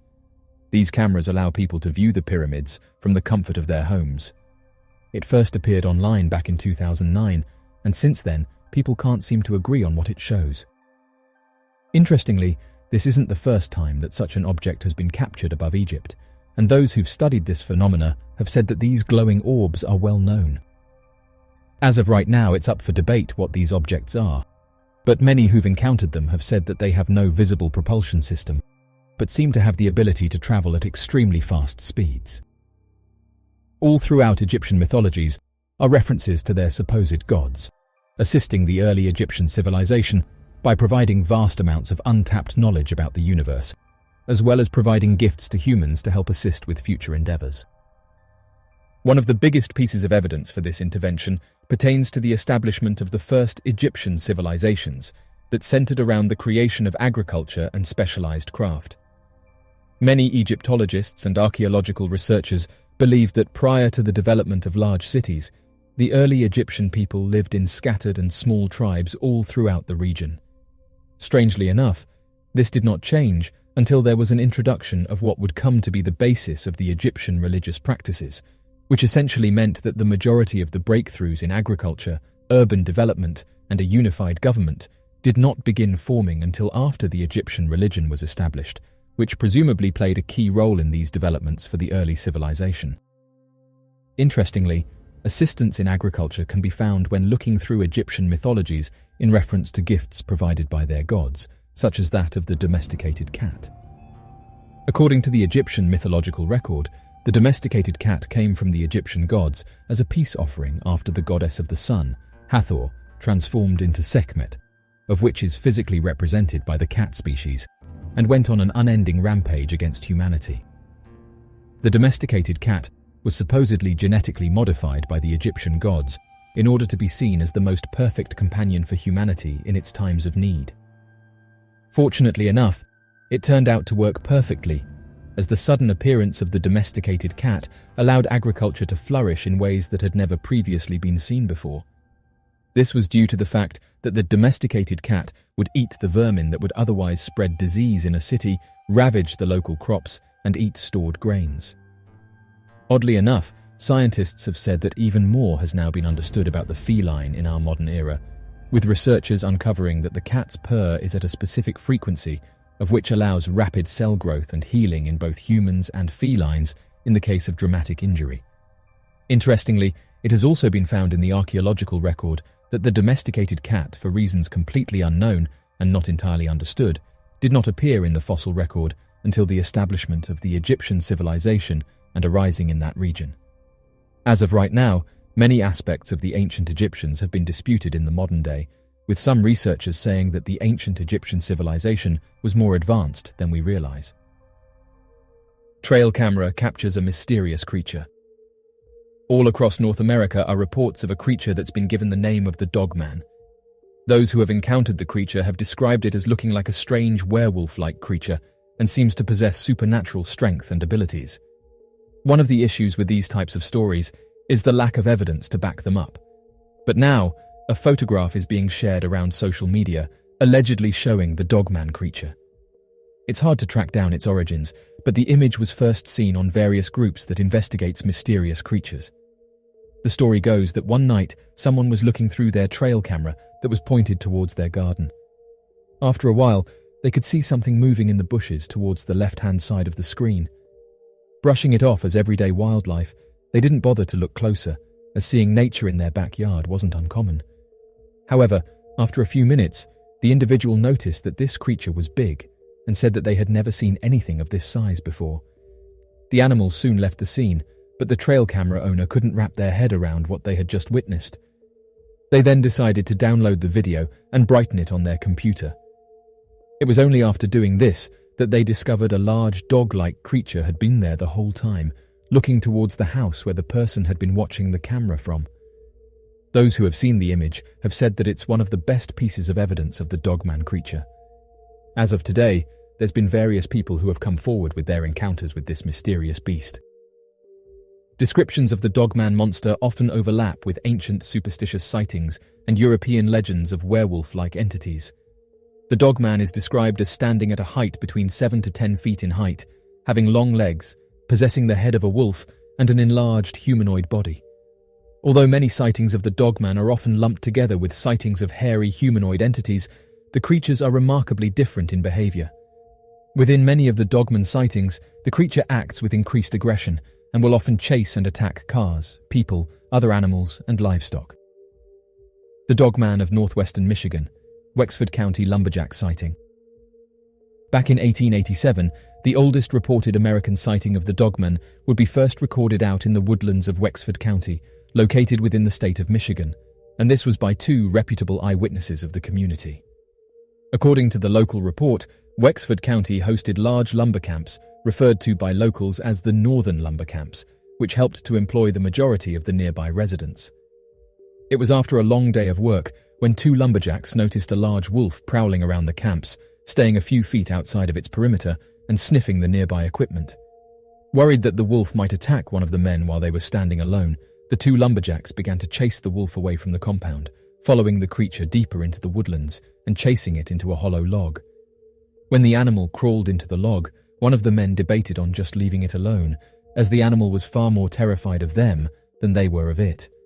However, the other man believed that it would be best for them to get rid of the wolf entirely, as it would be too dangerous to ignore given the close proximity of the camps and the fact that several of the workers have stood outside of the camp alone while drinking and could become potential victims. At this point, the men agreed to prod the wolf out of the log and chase it as far away as they could to prevent it from coming back. One of the men grabbed a long branch and began poking it into the hollow log, forcing the wolf out of the log on the other side. Oddly enough, once the wolf was forced out of the hollow log, it let out an unearthly scream, and the animal refused to run any further and began growling at the men while making its strange screams. As the lumberjacks got closer to the animal while shouting at it to scare it away, the wolf then began to shake and stood up on its hind legs. It was at this moment that the men noticed that the wolf appeared to have had the body of a man covered in fur, large muscular legs, and began to grow in size. Fearing for their lives, the two men ran away from the creature and quit their jobs at the Northern Lumber Camp and told everyone of what they had seen. Originally, the other lumberjacks and the camp managers refused to believe the story, claiming that it was nothing more than a prank told by disgruntled employees that were unsatisfied with their pay and working conditions. However, as the years went on, the original claims of the two men were taken seriously, as other lumberjacks would claim to have witnessed the creature while standing outside alone. To this day, the Wexford County legends claim that the creature is sighted once every 10 years. A summarization of the Wexford legend would first see publication in the Tourist's Travelling Guide, traveling Michigan's Sunset Coast, which would write the following 2 paragraphs surrounding the event. Dogman is a monster, firmly entrenched in the lore of northern lumber camps and backwoods from the mid-1800s to today. Dogman walks upright on hind legs and looks a bit like his monster relative, Wolfman. 1887 is the first reported sighting, and lumberjacks in Wexford County spotted an animal they believed to be a dog, and for lack of anything better to do, they began chasing it. To escape its pursuers, the tormented animal ran inside a hollow log. One of the lumberjacks grabbed a stick and poked inside the log. The creature let out an unearthly scream, crawled out of the log and stood upright. There, face to face and eye to eye with the men, stood a creature with a man's body and a dog's head. The terrified men broke camp and never returned to the area. From then on, the beast made an appearance about every 10 years. End quote. Unfortunately, many future reports and publishings surrounding the legend have often mislabeled the year of the encounter, claiming that the Wexford County sighting originally occurred back in 1857. Below is a quote taken from researcher George Dudding, who states the year and provides a rather vague explanation of events. An old letter dated 1857 tells of an encounter in the United States with a large wolf which could stand upright and walk like a man. End quote. Unfortunately, there is no evidence of an 1857 encounter, and further digging yields the result that the commonly cited and mentioned 1857 encounter is either an encounter described so vaguely no research can be gathered from it, or it is a retelling of the well-known 1887 published encounter from the Traveling Michigan's Sunset Coast American Travel Guide publication. This error, as far as can be researched, was not done on purpose by any published parties, but was a publishing error that was cited and recited by additional sources that misconstrued the facts without proper research. The 1987 Northern Michigan encounter of Luther. Back in August of 1987, the owners of a small wooden cabin claimed that their cabin had been attacked in the night by a large animal they presumed to have been a bear. Unsure of what the animal was, and needing information surrounding the vandalism to provide to insurance companies, the owners then contacted the Department of Natural Resources from the Baldwin, Michigan field office. After waiting around for some hours, several investigators from the field office arrived at the cabin and claimed that they were interested in examining the damage to the cabin to verify the animal attacks. Although the owners originally believed the large animal to have been a bear, the gathered evidence from the game warden's investigation proved that the animal scratches were not from a typical bear vandalism and was most likely something else entirely.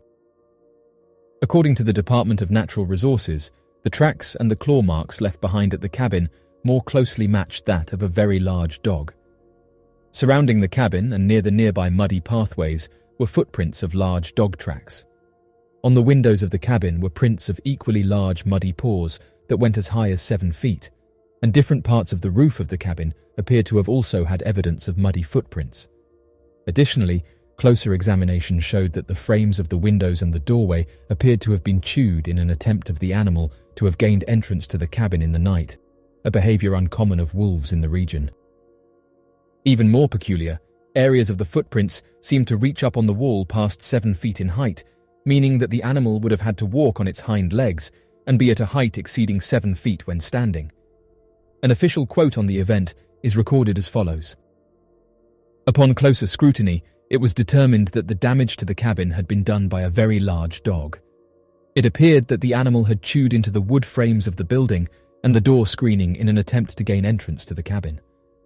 Officers found huge dog tracks all around the cabin, paw prints on the windows, and deep grooves made by a dog's teeth in the wood around the door and window. The damage inflicted was found to not be the work of an average dog, but one which was very large and capable of standing up and reaching 7 feet up to the higher window levels. End quote. It didn't take long for the story of the cabin's destruction by a large dog to have reached the nearby town, with many of the locals soon making their way up to the cabin to see the evidence of the attack for themselves. Many of the local hunters and tour guides supported the claims that the prints and the attacks had to have been made by a large dog or wolf, and that the scratch marks were atypical of a standard bear attack. Several hunters offered to hunt down the creature for the owners of the cabin, whereas others believed that an ancient dire wolf could have been the culprit. The Manistee, Michigan Claybank Lake sighting. Although the story had been considered a part of the local legends, one of the more popular recited stories of the Michigan Dogman comes from the small town of Manistee, Michigan. According to the locals, two fishermen had been relaxing on their small fishing boat out in the middle of Claybank Lake when they encountered a humanoid creature swimming next to them. At first, the men believed that the animal could have been one of their dogs that they left back at the cabin located on the shore of the lake, mostly due to the fact that the sun was beginning to set, and the lake is far enough away from any major sources of light to prevent any light pollution from reaching out to where they were, making it difficult to see the shape of the animal. Now worried that one of their hunting dogs could have been in danger, the men slowly began to navigate their boat towards the creature to help reel it in. However, as the creature got closer, it became apparent that the monster appeared to have had the head of a dog, but the body of a man covered in fur. Quickly, the men pulled up their oars and began paddling away as fast as they could from the creature, but were unable to get away in time. As the monster started to enter the boat, one of the fishermen grabbed his paddle and started striking the creature several times in the head, causing it to let out a loud screech that caused the monster to react violently and begin snapping at the men. It wasn't long before the other fisherman joined in the attack and began striking the monster with his oar as well. After several minutes of the monster struggling to enter the boat and being hit with the wooden paddles, the monster re-entered the water and swam away. The 1975 encounter. According to local residents within the small town of Alpena, Michigan, a notable encounter with the Dogman creature was recorded in the town back in 1975, when three men went fishing along the Thunder Bay River. While riding in a canoe traveling past the Evergreen Cemetery, the men claimed to have noticed what they described as a large dog running alongside their canoe at the river's bank, not far away from them. As the animal followed them for a few minutes, the men were unconcerned and believed the animal to have possibly been nothing more than a stray dog, given the fact that it was alone, and wolves and feral dogs will typically travel in a pack. After redirecting their attention away from the dog and focusing on the winding river, the men then heard a loud splash and turned to see that the animal had jumped into the water and began chasing after their canoe. Believing that the animal was a stray dog and fearing that it would drown in the river, the men began to paddle towards the shore of the riverbank to allow the dog to join them on their trip. However, as the men moved closer to shallow waters, the creature then stood up on two legs and began sprinting towards the men. The three men described the creature as being the height of about 7 feet, having a humanoid body entirely covered in fur and the face of a wolf. Terrified at the sight of the creature, the men immediately began paddling to get to deeper waters and travel further down the river away from the creature. Although the men were paddling as hard as they could down the river, the animal continued to gain speed on the men and got within a few feet of them, well within direct line of sight. After a few more seconds, the creature gave up on the chase and the men fled the area. Once they returned to town, the three men told local residents about their encounter, to which the residents claimed that legends of such a creature have been around since as long as the towns have. The 1961 night watchman encounter in Big Rapids, Michigan.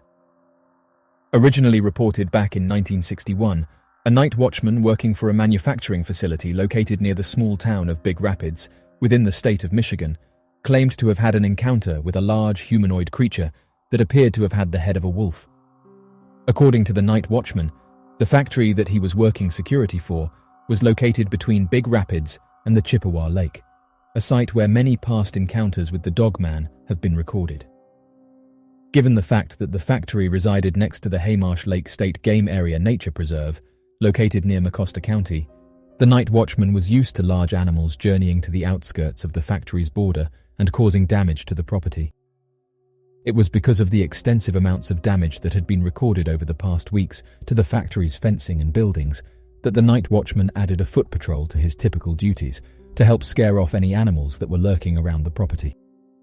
It was then, at around 3 a.m, while performing his perimeter foot patrol, that the night watchman claimed to have heard a series of strange sounds coming from the adjacent wildlife preserve located just outside the boundaries of the factory's light.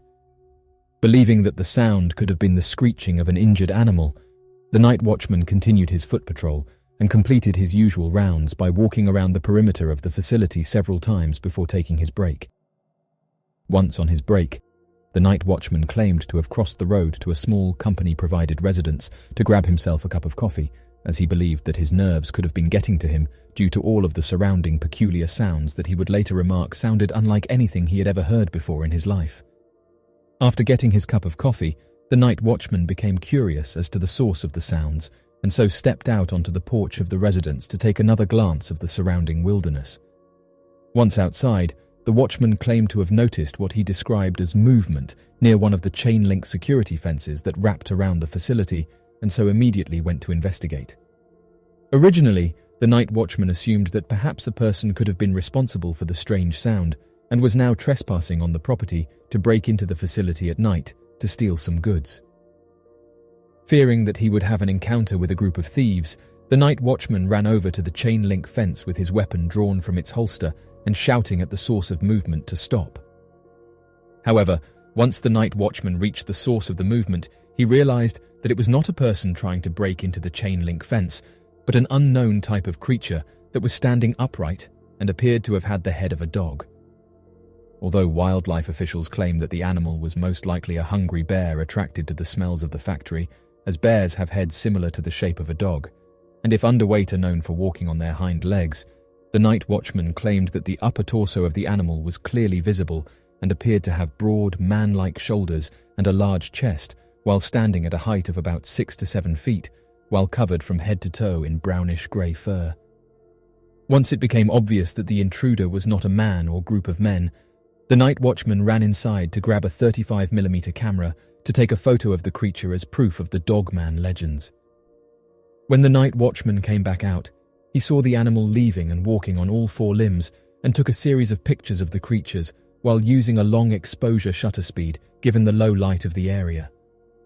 Shortly after taking the pictures, the creature stood back up on 2 legs, standing near a light post, and then dropped back on all 4 limbs and ran back into the nearby wilderness. The picture would end up being printed in the local newspaper claiming that the creature was a humanoid sighting. Today, the official explanation of the encounter claims that the animal was nothing more than a local starving bear. The mysterious creature seen above Brazil. These photographs have appeared online showing what looks like a giant glowing bird above Brazil. Residents quickly started taking photographs of the bizarre creature, but at the time couldn't explain what it was that they were seeing. Those who saw it said that the photographs appear to show a large object that can be seen emitting light. The first sighting was made back in October of 2018. Some believe that the object in question is a type of mysterious aircraft, saying that in recent years, bizarre lights have been seen throughout various cities. It's because of sightings like this that Brazil has become known as a hotspot. This sighting has been posted to various social media pages that investigate strange objects, and some have said that although they didn't see the craft, they have seen something similar. Some have even suggested it could be a thunderbird. Although the name might not indicate a single species, the thunderbird is the appearance of a large single bird seen flying overhead in different parts of the world. These sightings and birds were given the name of thunderbird as they seem to share a lot of characteristics, more noticeably their size, to that of the ancient Native American traditions and mythologies surrounding a large flying creature referred to as the thunderbird. However, this has left many people wondering if the creature is a modern-day sighting of a pterosaur, or that it's a single species of the thunderbird as seen and recorded in ancient Native American legends. Additionally, the thunderbird is described as being the size of a man when standing upright, with a wingspan over 16 feet in length. This has left many researchers working around the clock to calculate its possible flight patterns and capability of sustained flight given its size. It's due to this that it has been posited by researchers that the thunderbird originally was referred to this by Native American traditions because the creature would follow the upwind drafts created during a large thunderstorm to sustain their weight, size, and movement, very similar to the way modern-day eagles ride up the side of mountain currents to gain height with little work required on their part. A normal-sized bird would be torn up to unsustainable heights during a thunderstorm and might find themselves in unstable flight positions, causing them to be thrown to and fro. However, a bird the size of the thunderbird would be able to stabilize their flight due to their weight and size, even when affected by such forces. Oddly enough, the area of the Bridgewater Triangle, of which is an area that encompasses roughly 200 square miles, and the majority of southeastern Massachusetts, located in the United States, had the majority of sightings surrounding the creature known as the Thunderbird, the same area that many Native American tribes have reported encountering the creature during their time. This has left many wondering if the Thunderbird is a native undiscovered species of bird that is less supernatural in nature and is merely endangered in their population. The mysterious aswang.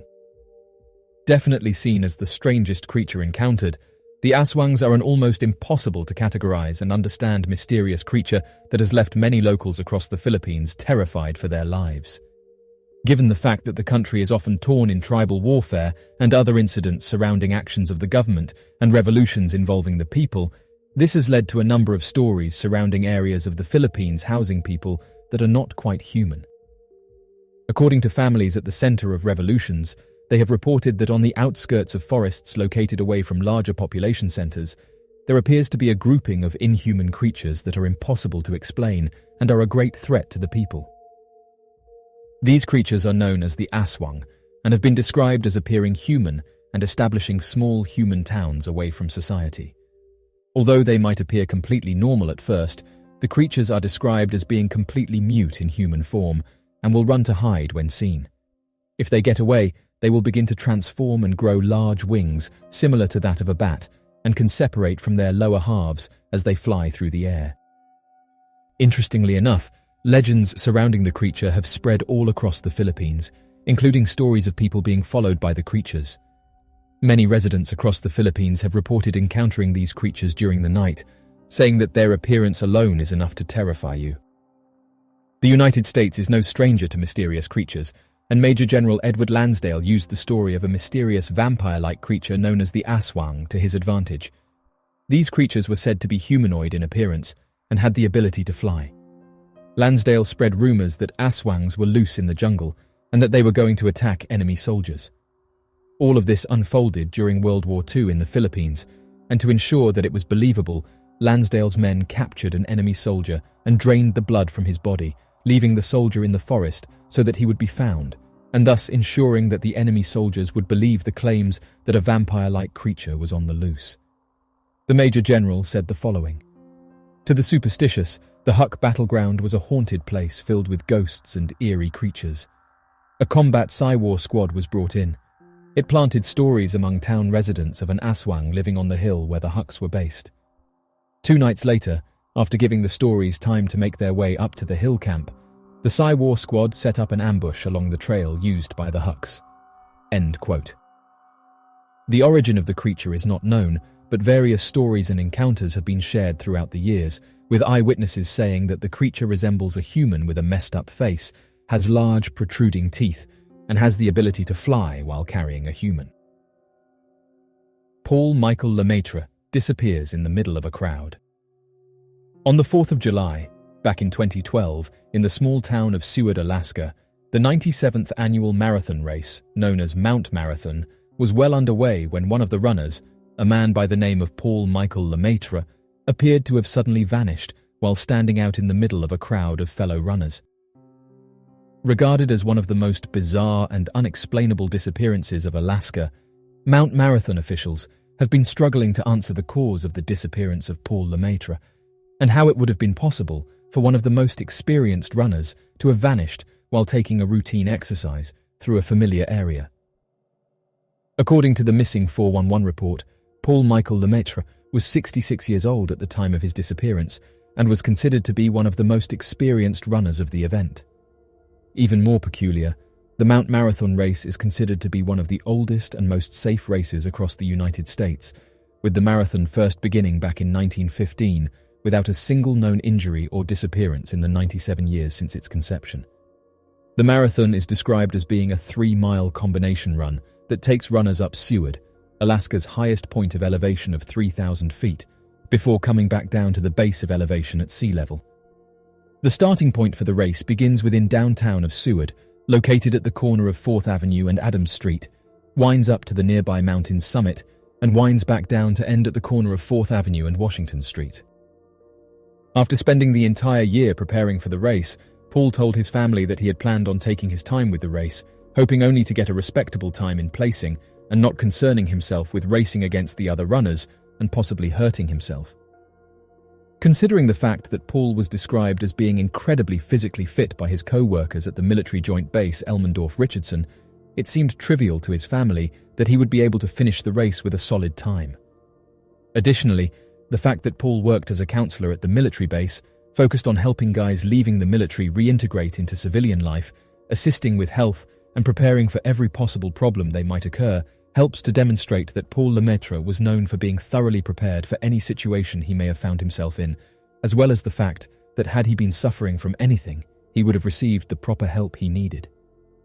Unfortunately for Paul, shortly after registering for the Mount Marathon race and receiving his bib number 548, any sign of him would completely disappear off of the face of the earth only a few hours after the race began. According to the official search and rescue timeline, it was at around 3 p.m. that Paul's family claimed to have last seen him as he was standing at the starting line when the race began. Several hours later, sometime around 6 p.m, an official race timing crew had spotted Paul ascending the mountain and decided to do a short interview with him to be used in the article for the race later in the day. Given the fact that he appeared to have been in great shape and quite talkative, the lead timer asked Paul several questions concerning the difficulty of the race and how he felt. Paul, without hesitation, stated that he was feeling great and was hoping to finish the race in the next few hours at a brisk walking pace. 5 days later, on the 9th of July, the officials at the race would publish the following article surrounding the encounter. According to the chamber, a race timing crew stationed at the top of the mountain began its descent about 5:45 in the afternoon. The lead timer, who was not named in the statement, spoke with Paul at about 6 when he was nearing the mountaintop. The timer had reported that Mr. Lemaitre verbally confirmed that he wanted to continue. He looked good and did not demonstrate any sign of distress or physical or emotional concern and was moving slowly and steadily up the mountain. End quote. After reviewing the segment, it was believed that Paul was the last runner to reach the mountain and should have been within view of a group of other runners and officials watching over the race. Several minutes after Paul was last seen by the race timing crew, a bizarre accident would take place on the descent of the mountain trail, though few details surrounding the event are known. According to official reports, 2 runners had fallen in an area that caused them to have suffered from serious injuries, though the extent of the injuries are not known.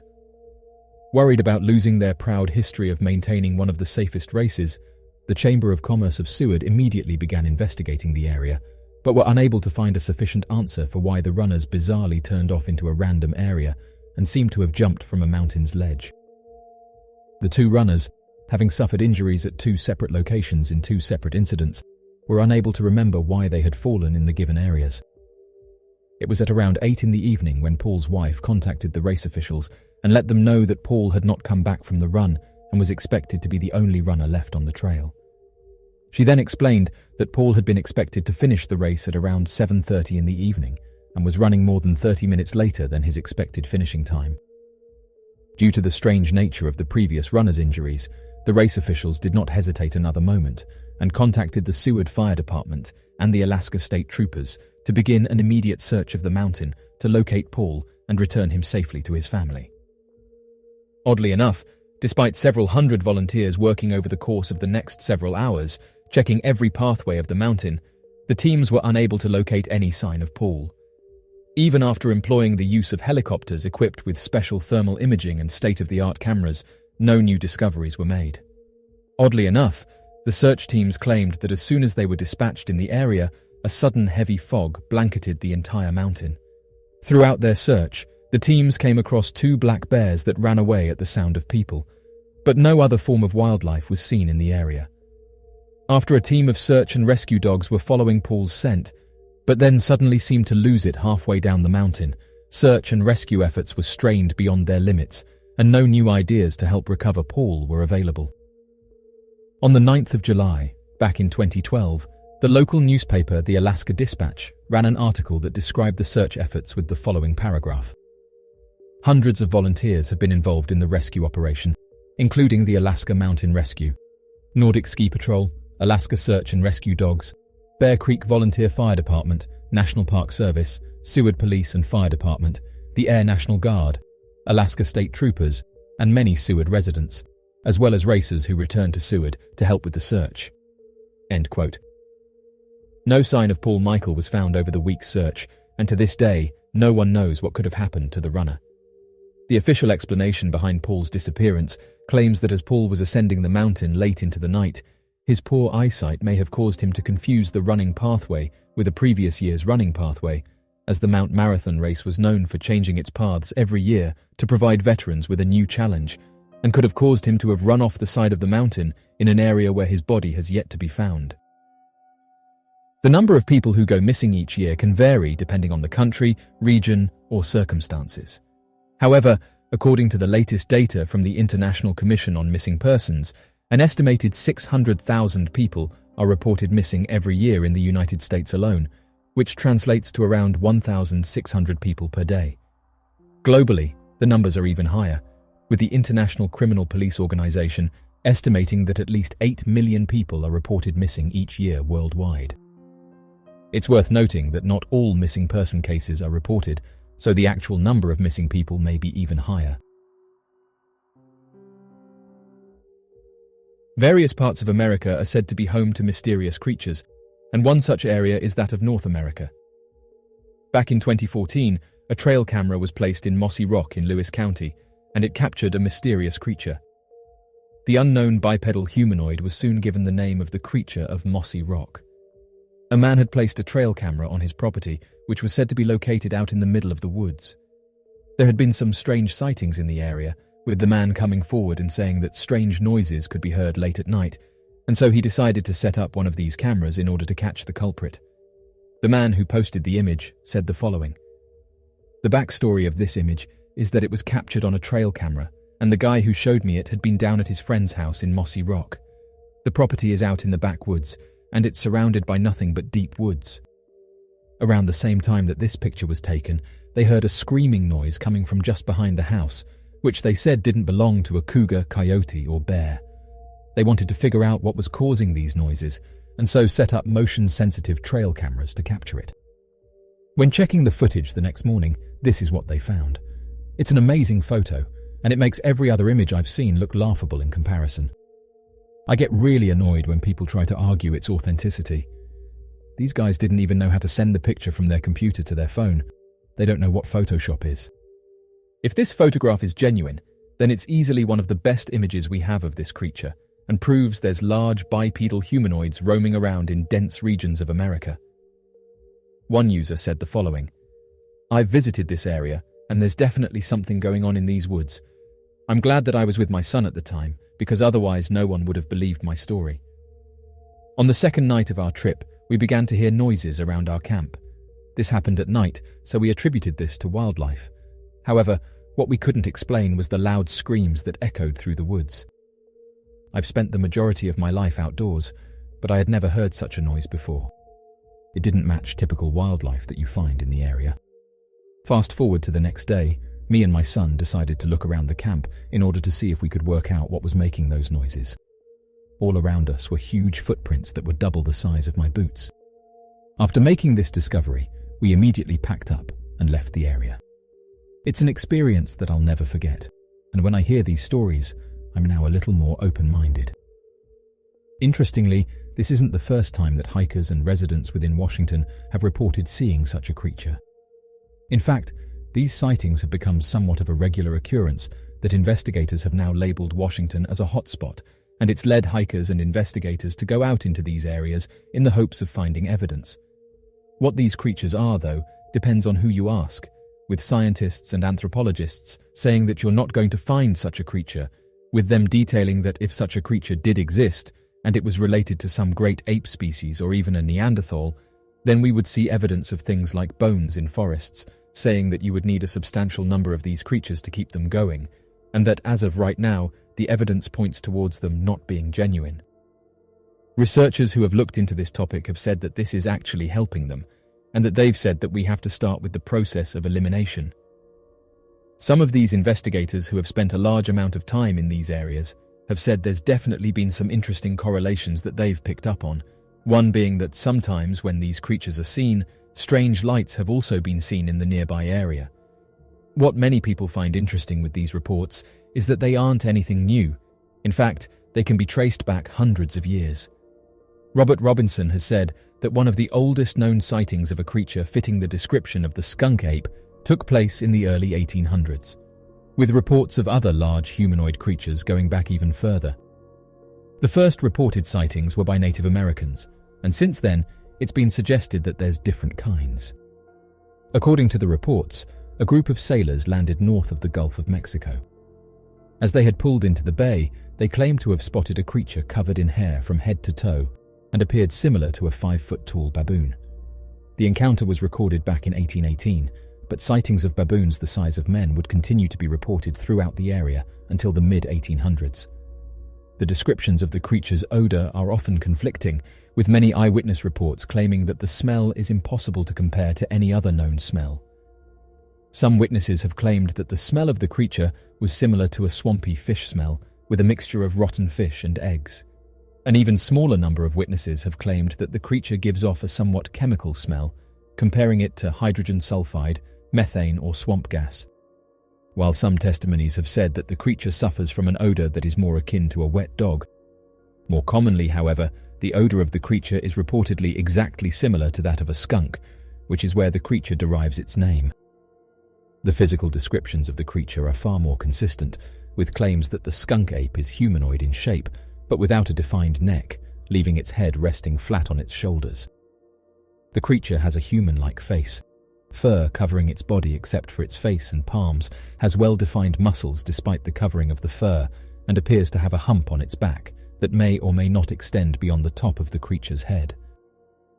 Researchers have often quoted that two prominent early Native American tribes that had once resided around the modern-day areas of Florida and Louisiana feature reported encounters with the creature within their local mythologies that directly match with descriptions commonly associated with the skunk ape creature.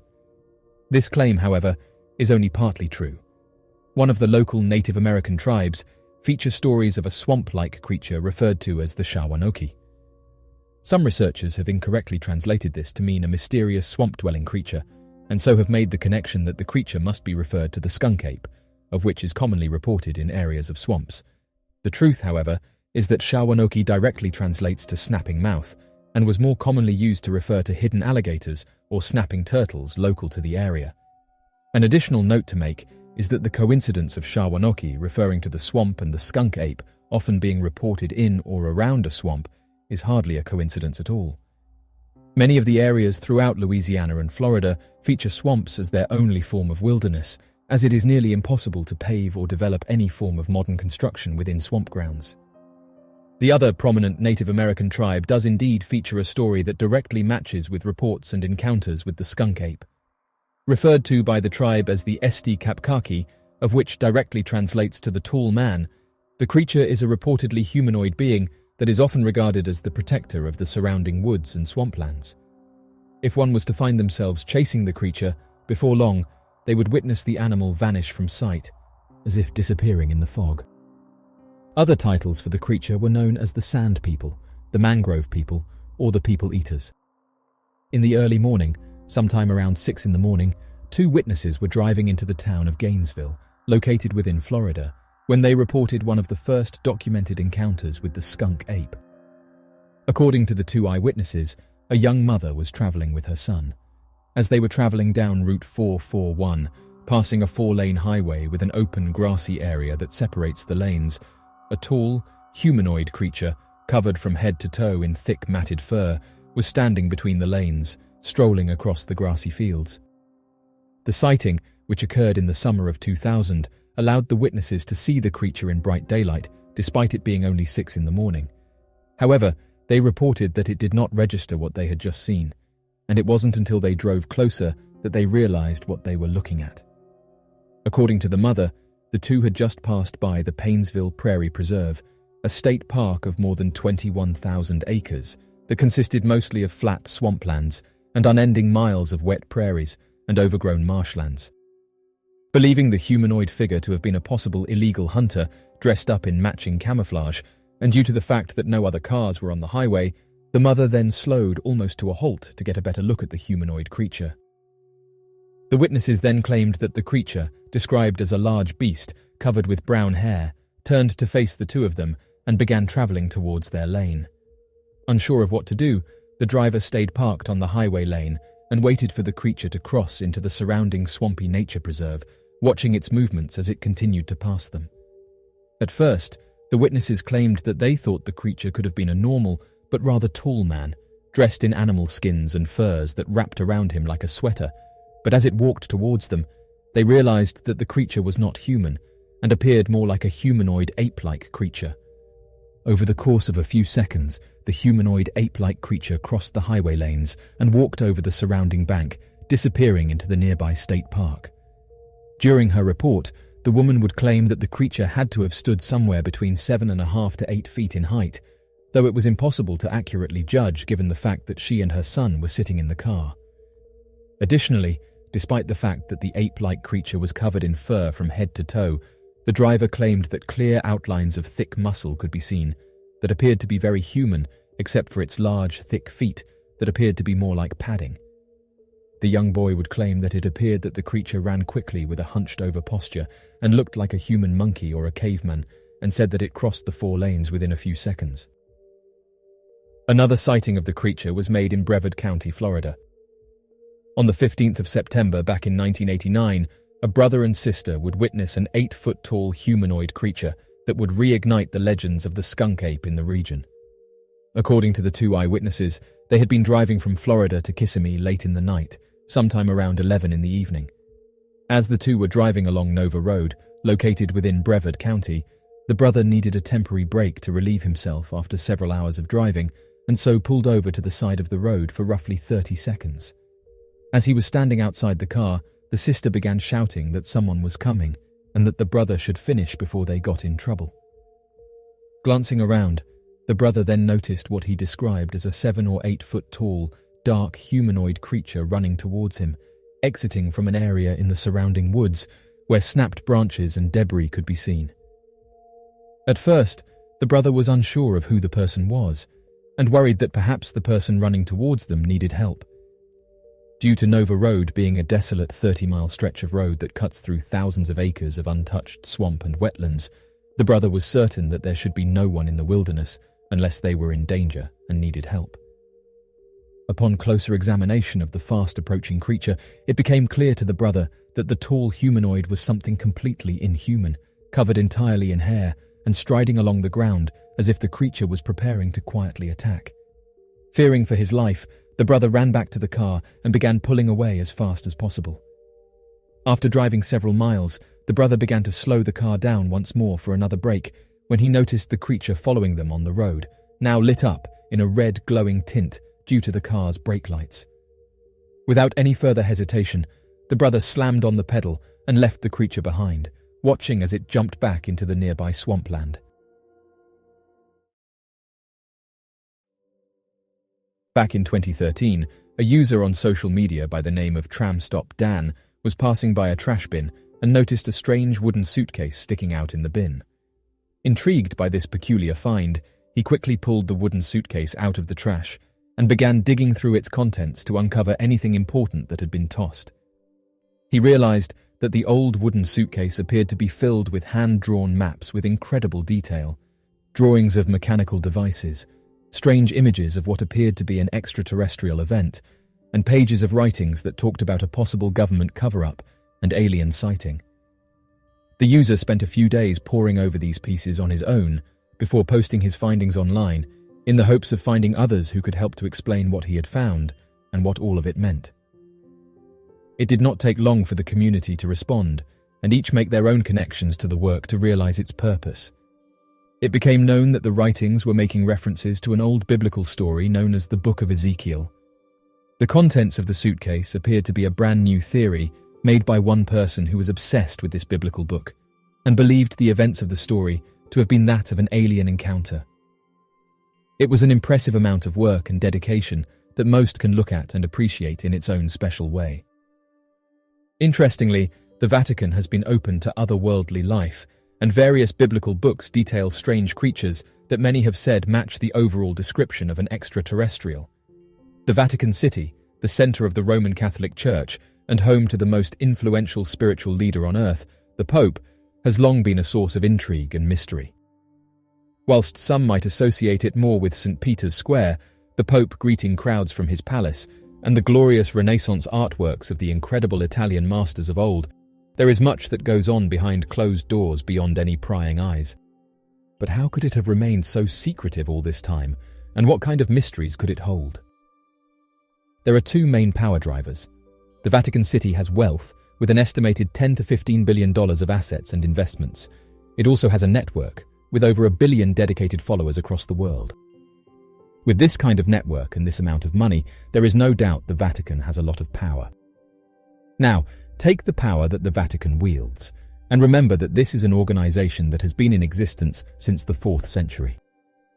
In the 700 years since, this religious institution that is ingrained into the lives of its believers and the fabric of our culture will have stumbled upon many secrets of man, and no doubt kept them for itself.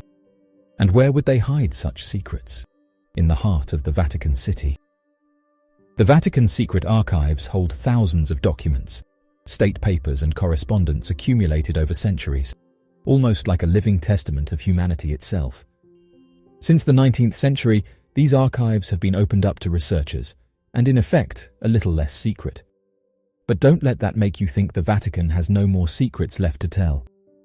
Huge sections of the archives remain off-limits and confidential. Should we find our way in, however, and delve a little deeper, there may be incredible mysteries waiting to be found. Evidence of advanced life is not something you might expect to get from any major religious organization, let alone the Vatican. The Vatican has spent hundreds of years looking up to the heavens in prayer, so with the centuries that have passed, have Vatican scientists come across something more, and could they be hiding it in the Vatican's secret archives? New evidence may prove that the Vatican not only has evidence of advanced life forms, but might even be hiding these otherworldly beings from the public. The priest who directs the Vatican Observatory, Dr. Jose Funes, said in an interview that the universe is so huge that it would be possible that life could evolve the way we know it on Earth. It might not seem an odd statement, but this was the first time Vatican officials had ever publicly acknowledged the likelihood of alien life. Not only that, but this is a dramatic reversal of Vatican policy that previously stated aliens did not exist. Something significant must have occurred for the Vatican to reverse a 2,000-year-old teaching. Previous claims have noted that the Vatican might have empirical evidence of intelligent life beyond our planet. After all, the Vatican has a well-funded but private scientific academy, the Pontifical Academy of Sciences, which is dedicated to astronomy and the heavens above. Further, it was affirmed that in 1998, skulls with elongated heads and small faces that were not of human origin or any discernible species on this planet were found under the Vatican Library. This claim has been denied time and time again, as has access to the site of alleged findings also, but if true, this could mean that the Vatican not only knew about advanced life forms, but were hiding them too. Another mystery that has come to light in recent years is that of Jesus' bloodline. The story of Jesus Christ is one of the most well-known across the planet. His miracles, crucifixion, and resurrection are all some of the most famous narratives of human culture. But whilst you might think the story is complete from start to finish, with the Gospels of Matthew, Mark, Luke, and John documenting Jesus' life, there is a large part of Jesus' life that is distinctly missing from the accounts of his story. From the time Jesus was 8 years old until he was in his early 30s, there is a significant gap in his biography. With one exception, there are no details of Jesus' life from when he was 8 days old until he was 30 and beginning his ministry in earnest. The exception is located in the Gospel of Luke, which tells of when a 12-year-old Jesus traveled to Jerusalem with his parents to celebrate Passover. Aside from that, there is nothing else. No detail about Jesus' early years, such as his schooling or childhood friends, or his life as a young adult. That is, until now. An ancient manuscript around 1,500 years old has been unearthed at the British Library, with surprising revelations about Jesus' life. With such astounding claims in such an early authenticated document, this is something that could certainly have more documents to back it up in the Vatican's secret archives. Even with the Vatican having such documents in their possession, however, these chronicles of Jesus' early life would never see the light of day due to their surprising claims. According to this lost Gospel of Jesus, the would-be Messiah became engaged, got married, and went on to also produce children. Arguably, there is nothing theologically troublesome about Jesus getting married. It's not as if the Bible rules that out. What is more controversial is the idea of Jesus having a bloodline that still exists today, and that's something the Vatican would want to keep hidden in its secret archives. The Lost Gospel writes that Jesus and Mary produced a daughter, with further pages suggesting the birth of a second child. This document led to deeper investigations beyond the text, with scholars trying to piece together Jesus' subsequent bloodlines. Two of the most prominent researchers believe 13 generations of Jesus' descendants existed in Britain before the times of King Arthur, and that being the case means the descendants of the Son of God are not limited to just a few people, but are many and widely spread amongst us. Research continues to this day. Why does the Catholic Church need to protect the knowledge surrounding the bloodline of Jesus Christ, if it is indeed contained within the Vatican Apostolic Archives? The answer here is likely rather simple. Evidence of Jesus' bloodline has the potential to contradict the teachings of the Church and therefore undermine Holy Scripture. The implications of Jesus having descendants is a complicated thought. If the relatives of Christ, and therefore the relatives of God, were alive and accessible, then the role of the Pope would be far less significant. However, realistically, after tracing a bloodline for hundreds of generations, the vast majority of people would be related. Tracing a bloodline back for only 20 generations could find up to 1 million relatives, and with the ever-increasing population, locating the closest descendant would be an ever-challenging task. If the Vatican Apostolic Archives holds documentation of Jesus' bloodline, how updated is it? And with such a vast number of descendants, researchers have said that tracing the bloodline through modern society would be difficult. Time travel is an interesting topic. Although the idea of time travel is hypothetical, there are many stories that have been shared in recent years claiming that we have achieved time travel. One of these stories comes from an interesting device that's currently being held deep within the Vatican. The Vatican archives have long been said to hide some of the world's biggest secrets. One story that caught the attention of the public was when a Catholic priest admitted that the Vatican had in its possession a time travel device, and this device allowed anyone to go back to a specific time in the past and view those events. In the 1960s, a Roman Catholic monk named Father Marcello Ernetti met another monk named Father Francis Brune, and this was on a ferry ride in Venice. During the ferry ride, they discussed their own biblical interpretations, but Father Ernetti said something that surprised Father Brune. He said that he didn't see the need for theories and interpretations when they had the ability to see the truth themselves. Father Ernetti claimed that there was a machine that could show them what really happened during the days of the Bible. Father Ernetti told Father Brune about a time viewing machine called a chronovisor, which looked similar to a television, but allowed people to see and hear things that had happened in the past. He said it finds noises and sights that are still floating around in space. Father Ernetti even claimed that while using this mysterious device, he had watched the crucifixion of Jesus Christ. Years before this, while working with Father Gemelli on filtering the harmonics from Gregorian chants, they somehow heard the voice of Father Gemelli's father speaking through the wire recorder, even though he had already passed away. After this, Father Ernetti couldn't stop wondering what happened to noises and sights from the past. He put together a secret team of scientists to help him figure this out. The only two scientists ever named were Werner von Braun and Enrico Fermi. This secret team built the chronovisor in the 1950s. It allowed them to see and hear any time and place that ever existed. They not only claimed to have watched Jesus Christ, but also Napoleon, along with the plays by famous Roman authors. The team agreed to dismantle the device after realizing how powerful it could be in the wrong hands. No moment could ever be completely private if they could see and hear any moment in time. They also believed that if the wrong person got hold of the machine, this person could become the worst dictator to ever exist. Father Ernetti was often asked for proof of his machine, and he provided evidence in the form of a picture of Christ that he had taken through the chronovisor. The picture shows Christ looking up while he was on the cross. However, the evidence was eventually criticized. Experts believed that the picture of Christ was the same as the picture on postcards sold at the Sanctuary of Merciful Love in Italy. The final piece of evidence that disproved Father Ernetti's story was a letter from an anonymous relative. This relative claimed that, while on his deathbed, Father Ernetti admitted that he faked his previous pieces of evidence. He said he made up his own transcription of the play and that the photograph of Christ really was a copy from the postcards sold. However, he still insisted that the chronovisor was real, and that he really saw the events he previously claimed to have seen.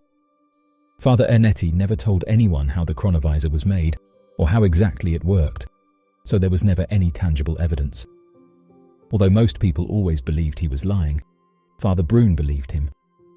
He believed that since the photos of Christ sold in the church in Sanctuary of Merciful Love were based on the description of a vision a nun had of Christ, both photos could have been accurate photos. He also said that if Father Ernetti really made this confession before passing away, he may have done so because he was threatened by the Vatican. Even though Father Ernetti claims the team dismantled the chronovisor, some people believe it's still hidden away somewhere deep in the Vatican and will likely always remain a secret. One person said the following about the story: "The reason we will never find out the truth about this is because it would go against the very thing they are pushing. Just imagine if you could travel back 100,000 years in the past. You've already dismantled their idea that the world is only a few thousand years old. I think a lot of people are starting to wake up to the idea that religion is built on certain agendas. For example, going back when the sky would rumble or the ground would shake, people back then would say that the gods were angry, but we now know that these things happen because of thunder and lightning and tectonic plate movements.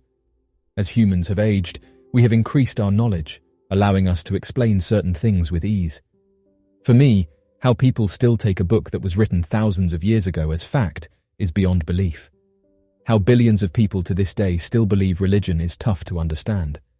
Studies have shown that more people are moving forward with their belief instead of relying on superstition, but it's still an interesting argument that carries on in the modern day." End quote. Anonymous is a decentralized collective of activists and hacktivists who are known for their use of online protests, direct action, and hacktivism to promote freedom of speech, government transparency, and individual privacy. The group is known for their iconic Guy Fawkes masks and their slogan, "We are anonymous. We are legion. We do not forgive. We do not forget. Expect us." Anonymous first gained notoriety in the early 2000s and have since been involved in numerous high-profile operations. The group operates without a formal hierarchy, and members typically communicate using online forums and encrypted messaging platforms. While Anonymous has been linked to various activities, the group has also been involved in numerous acts of online activism. The lack of a formal structure means that anyone can claim to be a member of Anonymous, and the group's actions are often carried out by loosely affiliated individuals and groups. One of the most interesting leaks was that of the inner workings of the National Aeronautics and Space Administration, with the members saying that files that have been obtained by them via hacking and also through declassified networks, and it shows that NASA is very much involved in the search for advanced life forms, and that they have proof that they have made some sort of contact, and note that the space agency is keeping this from the general public. It's important to note that NASA, the government, and other space agencies have denied these claims, and note that they have never found anything that suggests that advanced life forms are out there. However, Anonymous have said that they have found proof to counter this. One of the members said the following: "Our civilization is on the verge of discovering evidence of alien life in the cosmos. Taking into account all of the different activities and missions that are specifically searching for evidence of alien life, we are on the verge of making one of the most profound and unprecedented discoveries in history." End quote. Another member said the following: "We have obtained files that back up what others have been saying. We are not claiming to be the ones who originally discovered this information, but upon seeing it, our goal has now become clear. We need to get this out to as many people as possible and show them that we are part of something much bigger, and that we need to start having more open discussions about our place in the universe." End quote. Anonymous said that discussions are starting to reach a wider audience, and that now we should start listening to those who have encountered these mysterious aircrafts, saying that NASA have been aware of these for a very long time, and that those who have tried to get this information out there are usually stopped. Professionals have long tried to tell their stories about some of the strange things they've encountered, and this includes people like military personnel, and even those within Congress, who have long talked about an advanced threat that has been detected across our entire planet. The reason these things are labelled as a threat is due to their capabilities, and not because they've necessarily done things that have harmed humans. Many have made the connections between these announcements and that of Gary McKinnon. In 1983, when Gary McKinnon was just 17 years old, he went to his local cinema in North London to see a new movie called War Games. In the movie, a computer genius hacks into a Pentagon network. The movie had a big impression on Gary, and it got him thinking maybe he could be a hacker too. Coupled with his interest in science fiction and mysterious aircrafts, his passion for hacking was only ever going to lead him in one direction. Between February 2001 and March 2002, Gary McKinnon was able to hack into United States computer networks, where he allegedly uncovered a whole host of information that would land him in deep water, facing possible extradition to the United States. So, the question is, what information did he expose? McKinnon claimed he had managed to gain access to NASA websites, and in an interview with Rich Planet TV, claimed to have found information relating to advanced flying aircrafts and advanced lifeforms. He claimed to have seen an Excel sheet which had the ranks and names of unknown people, as well as another sheet which had tabs for material transfers between ships. He tried to do some research on the names of the ships, around 8 to 10 in total, but was unable to find any more information relating to any of them. None of these ships were public knowledge, which led him to believe that they were either secret projects or part of a non-terrestrial United States initiative. McKinnon stated the following: "It was not a typical thing in the military at all, so I took that to mean that they probably have a secret space-based program." End quote. Interestingly, just 17 years later, the United States Space Force was established. The United States Space Force is a branch of the United States Armed Forces that was established on December 20th, 2019, with the signing of the National Defense Authorization Act for fiscal year 2020. The creation of the Space Force marked the first time since 1947 that a new branch of the United States military had been established. The Space Force was established as a separate branch of the military to organize, train, and equip military personnel for space operations and to develop space capabilities for use by the United States military and other national security organizations. Its creation was driven by concerns over the increasing militarization of space by other nations. The Space Force is responsible for a wide range of space-related operations, including missile warning, satellite operations, and space surveillance. Gary gained access to these top-secret documents through a program called Land Search. After obtaining control over the domain, he had the capability to search all the files and folders on every machine. Many who followed Gary's story said that many of the things he said back then are now being proven. At the end of February 2022, Gary went on Reddit and didn't ask me anything. This is where members of Reddit can reach out and ask Gary any questions they have. He said the following: "Hi, I'm Gary McKinnon. I'll make this brief, but there are some things I feel it's important to point out, so you know where I'm coming from. Apologies for not doing a live video response. I have a couple of commercial projects on the go that prohibit me from doing audio and video in relation to my story, and thanks to Reddit for inviting me to do this as me anything. I was arrested in March 2002 for hacking into various government and military networks in America, looking for evidence of mysterious flying aircrafts and free energy. It wasn't a clever hack. No fragmented packets to bypass firewalls or any of the glossy stuff. I had a specific intention, and, like any good system administrator, which I was at the time, I wanted a simple process that would catch basic weaknesses, sometimes network-wide, with a simple script and a little creativity. It was cracking more than hacking. Like any system admin knows, the laziest solution is often the best. In my effort to find solid proof that the government and military knew about these crafts, I followed information found in a book by the Disclosure Project.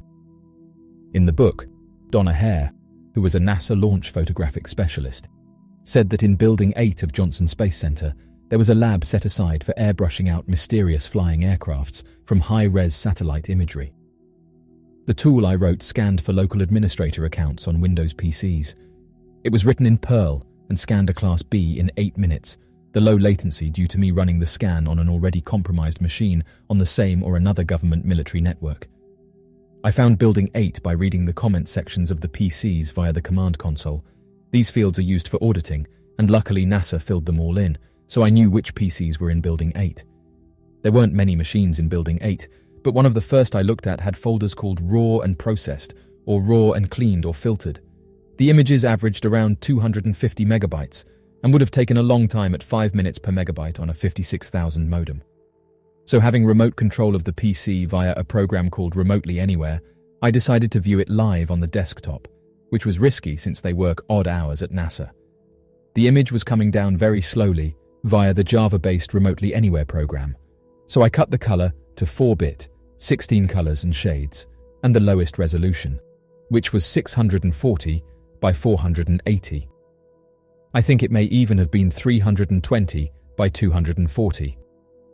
The image slowly filled the screen and I could see blackness, superimposed upon which was a blue-white planet, and superimposed on that was a tubular form that was metallic white and had domes around its central circumference and at its ends. This thing had no rivets or seams and looked futuristic, though of course with the low res and number of shades in the image, detail was lacking. This was my eureka moment. Donna Hare's lab was still in existence. I was waiting for this image to come down and planning on the fastest way to get all of the other images to me, and right when I was making my plans, I saw the mouse cursor move to the bottom right of the screen, right-click the network icon, and choose disconnect. I'd been caught and disconnected, missing my chance to grab even a single image. I never did any intentional or accidental damage, and as far as I know I'm not a vandal, but I did leave stupid messages about disrupting their sense of security. My family and I then fought my possible extradition to America for 10 years, finally winning the case in 2012. I know this is an old story, and not too widely publicized in America at the time, so I apologize that there's nothing new, though hopefully interesting questions will result in interesting answers. Let me tell you what happened to me in 2006. I had only one odd Men in Black encounter that happened to me, apart from being followed by the same van for 2 hours one time across England. I lived in a bedsit at the time, being unemployed due to my ongoing case, which is one room in a shared house. I was on the first floor, 1 story up if you're American. My lady and I had gone to bed on my fold-out sofa. I think we fell asleep around midnight. I woke up out of a really deep sleep, so I'm thinking it must have been around 2 or 3 in the morning. I was woken up by a really sharp pain in my left heel, so sharp that I jolted awake and reached down to my foot to see what it was, whereupon I was forced to sleep again. It was like going under general anesthetic, uncomfortable and unwilling. So I went from painful shock to instant sleep. In the morning, the first thing I thought of was the pain in my heel. I looked at my foot, and it turned out I'd gone to bed with my socks on, and there were 2 holes in the sock on my heel. I removed the sock and found 2 perfectly round holes in my heel, each around 5 millimeters in diameter, and one with a perfectly circular flap of skin still hanging from it, like someone had done me with a miniature paper hole punch. I can't explain that to this day, and can only assume it's a chip. I've had tri-field meters on it. I made a super-sensitive magnetometer that showed nothing, but 2 lumps did grow on the heel in the months following the event, and they have now moved around to the inside of the foot. Interestingly, in recent years, NASA has come forward and talked about these mysterious aircrafts, with NASA's new chief Bill Nelson saying that footage that's been captured of them is interesting, and this has caused researchers to say that perhaps NASA will be making an announcement in the coming years.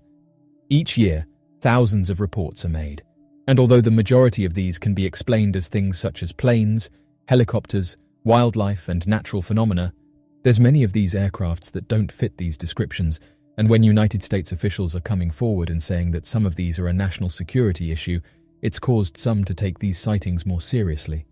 As of right now, we can only hope that further investigations are carried out and the evidence is released to the general public.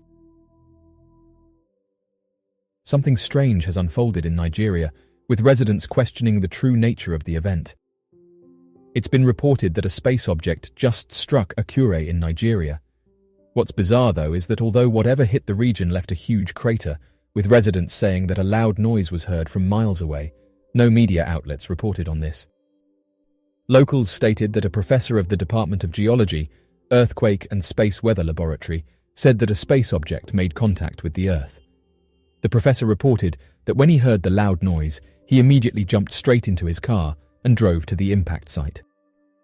Before arriving on the scene, he picked up some of his research team so that they could conduct further research and work out what had impacted the area. According to the professor, he carried out a detailed analysis of the impact site. The research team discovered that an object had left an impact crater that measured over 21 meters in diameter and 8 meters in depth. They also noted that all around the edges of the crater, water and other substances were oozing out. Locals said that water could be seen oozing out from the edges of the crater and that the impact site was contained to one area. The team managed to collect soil samples and have said that they will be conducting further tests. After their initial investigation, they found that the blast covered over 1 kilometer or 0.6 miles. Oddly enough, there was no damage to the surrounding area.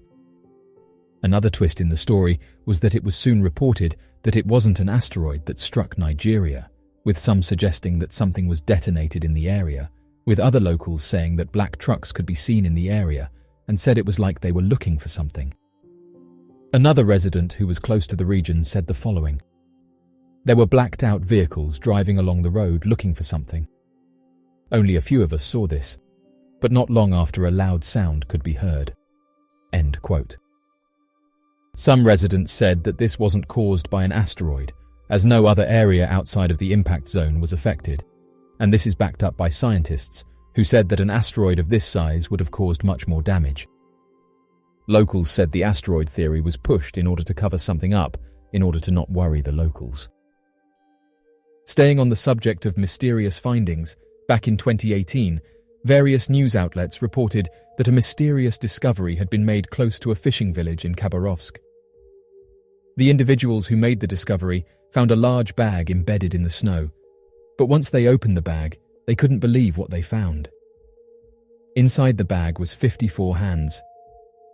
What's odd about this discovery is that those living in the region said that this isn't the first time that this has happened, and said that previously a single hand had been found in the mountains. Shortly after this discovery, more hands were found close by.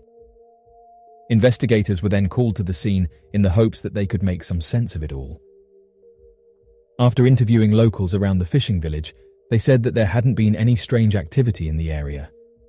The investigators then laid out all the hands in the snow, and it was then that they discovered that 27 of them matched. The investigators started to put forward ideas to try and explain the strange incident, but they couldn't come up with anything that would explain why the bag was buried deep in the snow. Some put forward their own theories to explain what had happened. However, after further investigations, researchers said that they think they know the reason behind why the hands were found the way they were. The explanation they gave was that they could have come from a local medical center.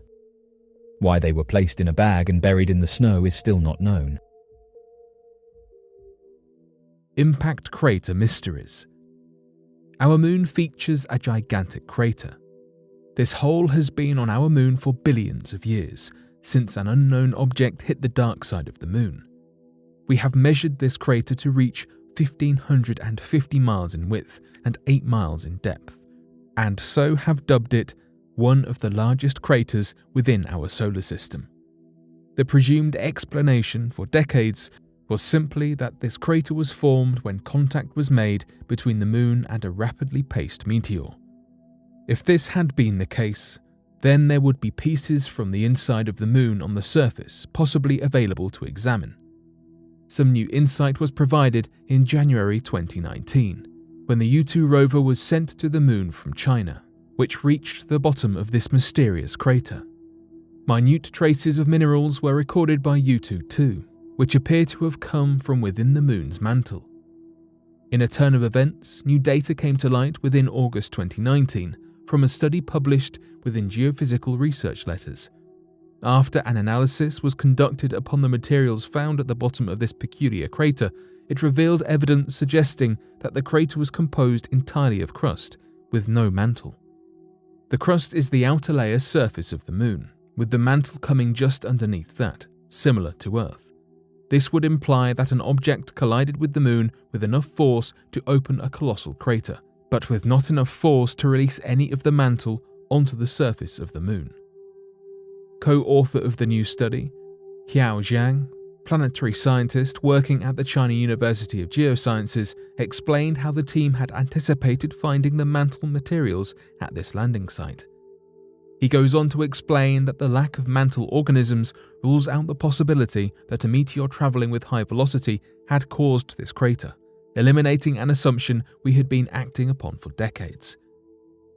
This study employed the use of spectroscopy in order to clarify and identify the minerals that had been found within the lunar soil. This process observes how each grain is reflected within both visible and near-infrared light. This study was carried out using the equipment U-22 was already armed with, performing these reflection tests on 6 different areas of soil, ranging up to approximately 175 feet away from the landing site. An already established database allowed each mineral to be identified based upon size, reflectance, and degradation, which often occurs as a result of solar wind. Within every sample, it was evident that the primary mineral in the Moon's surface is plagioclase. We know this is common in the crusts of Earth and the Moon, but that it isn't likely to be found within the mantle. This mineral composition supports the meteor theory, but then the unanswered question remains as to what created this crater. If it were a meteor, then why aren't there chunks of mantle over the surface? Mountain madness found to be a real psychosis. Imagine you are a lone mountaineer and suddenly you hear a voice and someone begins to follow you. This is far from abnormal and is in fact a terrifying reality for many climbers. Although hallucinations have always been common with high altitudes, the phenomenon was initially thought to be a form of altitude sickness. These climbing-based psychotic episodes, known as mountain madness, are now considered to be a very real form of psychosis. It is extremely common for climbers to lose touch with reality, seeing movement where there is none and hearing human voices and music in silence. These visual and auditory symptoms are prevalent for mountaineers at high altitudes. The other phenomenon that these people often experience is a somesthetic illusion called the third man factor, where they believe they are climbing with someone else. The study of this phenomenon is continuing by emergency medicine doctors from URAC Research and the Medical University of Innsbruck. Findings have confirmed that the symptoms are unrelated to typical ailments that come from high altitudes but are entirely psychotic. This mountain madness is now formally known as isolated high-altitude psychosis. In reaching this conclusion, researchers analysed 83 psychotic episodes found in German mountaineer literature. The first-hand findings of one of the researchers when climbing Everest also contributed to the findings. When Dr. Jeremy Windsor climbed Everest in 2008, at an altitude of over 5.1 miles, Dr. Windsor was met by a man named Jimmy. Jimmy climbed side by side with Dr. Windsor, providing words of encouragement and support. The two spoke all day while they continued their climb when suddenly Jimmy vanished without a trace. It is now known that Dr. Windsor hallucinated Jimmy as a symptom of isolated high-altitude psychosis. Most often, these symptoms start to appear when climbers reach over 23,000 feet above sea level. The only cure for these symptoms is to descend the mountain. There have been no lasting effects of this form of psychosis, and people return to their normal state immediately once they reach a lower altitude. Scientists suspect that this psychosis is due to reduced oxygen levels in the brain, stress, isolation, or a combination of these, but unfortunately, the cause behind these symptoms remains unconfirmed. There is no evidence of the frequency of these symptoms, or if certain people are more susceptible to isolated high-altitude psychosis than others. Researchers hope to uncover more about this mountain madness because of the dangerous nature of hallucinations and psychosis while navigating treacherous terrains.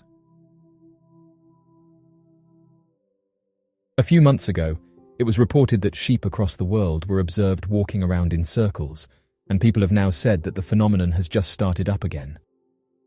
Due to this strange behavior, it's caused some to suggest that animals may be sensing something. Interestingly, some animals have been observed to have the ability to detect earthquakes before they occur. This is believed to be due to their heightened sensitivity to changes in their environment, such as vibrations or electromagnetic fields. One animal that is known for its ability to detect earthquakes is the common toad.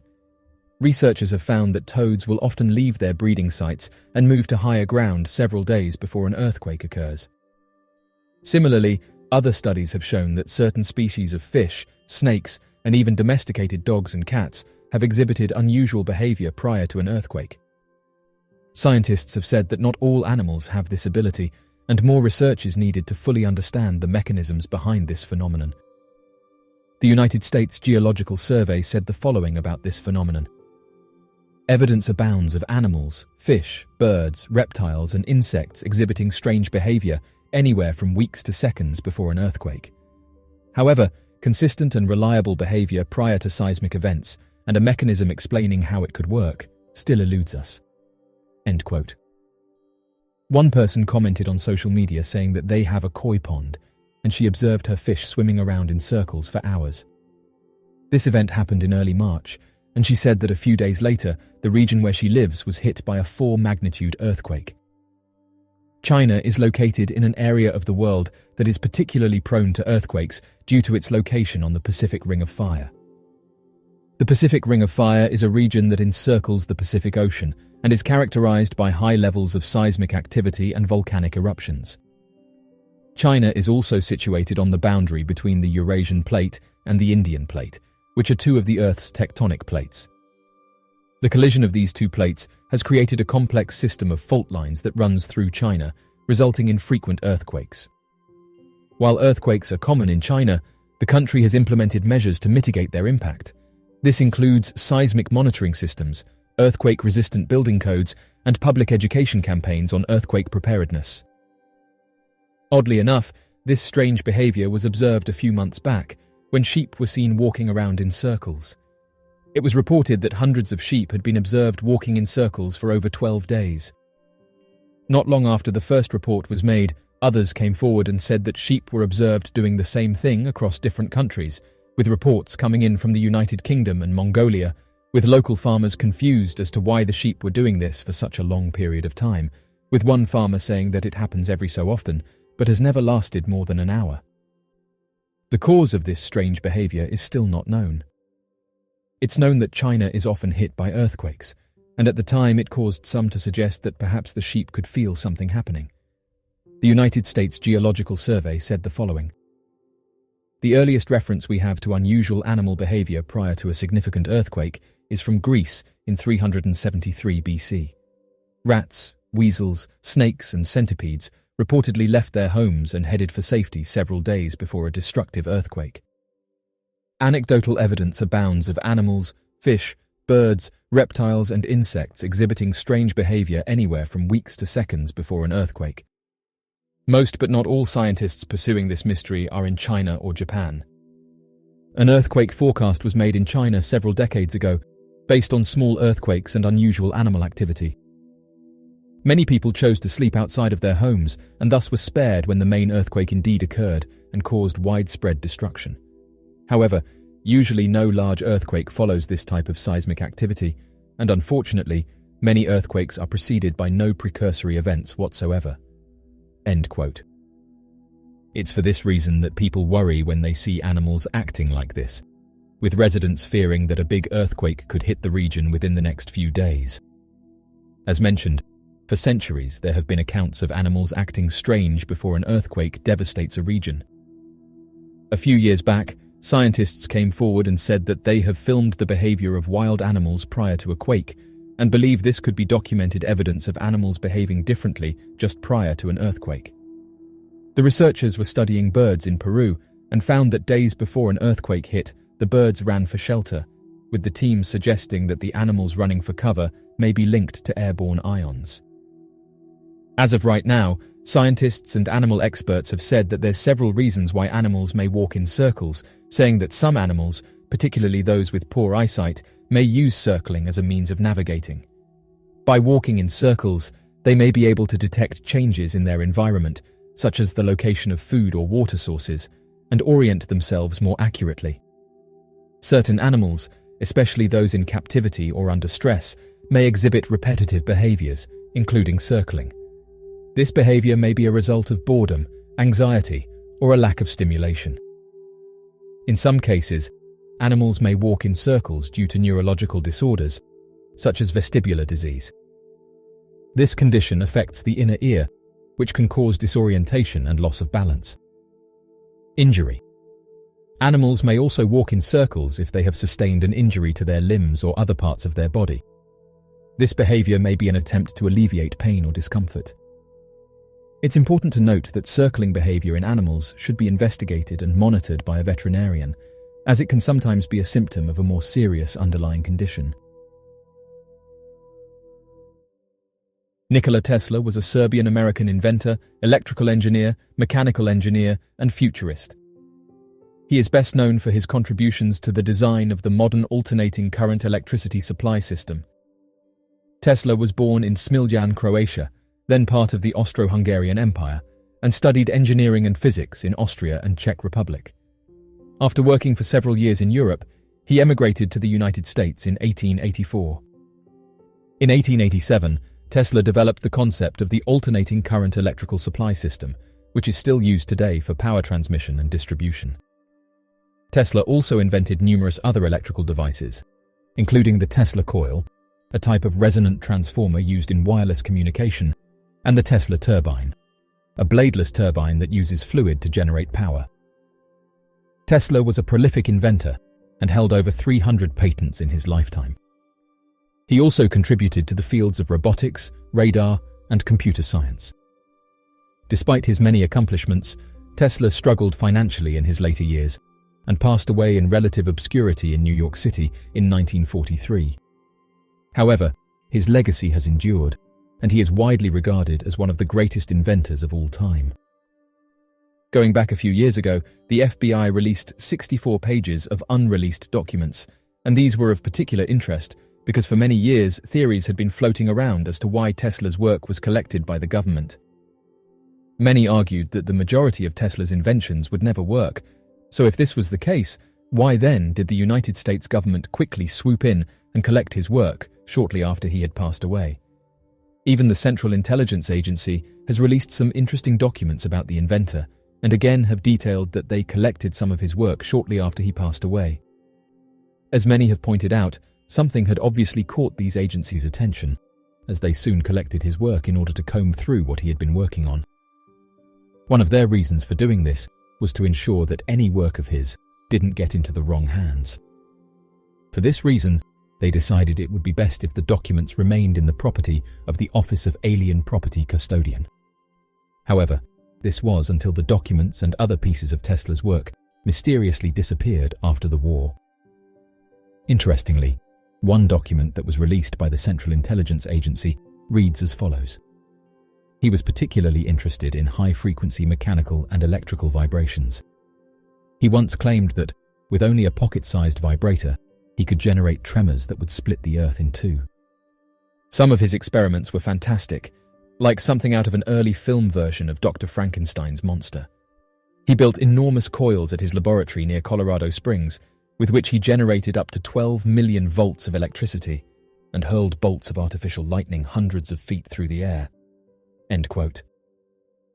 Much of what he did was shrouded in mystery, and some of his experiments have never been duplicated. Some admirers claim that Tesla foresaw the so-called Star Wars program. He tried to sell the War Department on the idea of building death rays that he claimed could melt enemy warplanes at distances of hundreds of miles. Some of those papers are held even now in the archives of various United States intelligence and defense agencies, where they are studied for clues that might be useful in modern weaponry. These are some extracts from the official FBI documents that got released. On 26th and 27th of January 1943, an examination was made of the technical papers of Dr. Nikola Tesla, which after his death had been stored in the Manhattan warehouse in New York City. This examination was made for the purpose of determining if any ideas of significant value in the present United States war effort could be found among his possessions. Participating in this examination were Mr. John C. Newington, New York Office of the Alien Property Custodian, Dr. Charles of the Washington Office of Scientific Research and Development, and John G. Trump of the Office of Scientific Research and Development of Massachusetts Institute on Technology. The following papers, which were regarded as typical of Nikola Tesla's writings and thoughts in the period of 1925 to 1942, were removed for the purpose of record and listed below in random order in which they were found, together with a brief individual abstract. Exhibit A: Possibilities of electrostatic generators. An updated article, probably written about 1934, discussing the possibilities, as a source of high-voltage DC power, of the Van de Graaff type of electrostatic belt generator. The article states correctly the electrostatic principles employed in this device and points out that suck generators are not suitable for commercial high-powered applications, though of undoubted scientific value. Tesla's wireless tower, erected in 1902 on Long Island, is stated in this memorandum to have charged to 30 million volts. Exhibit B, reactive force of glycerin and dynamite. An undated memorandum involving some calculation of the explosive power of certain compounds, and then deviating to a discussion of the possibility of transmitting power by mechanical vibrations along the Earth's crust.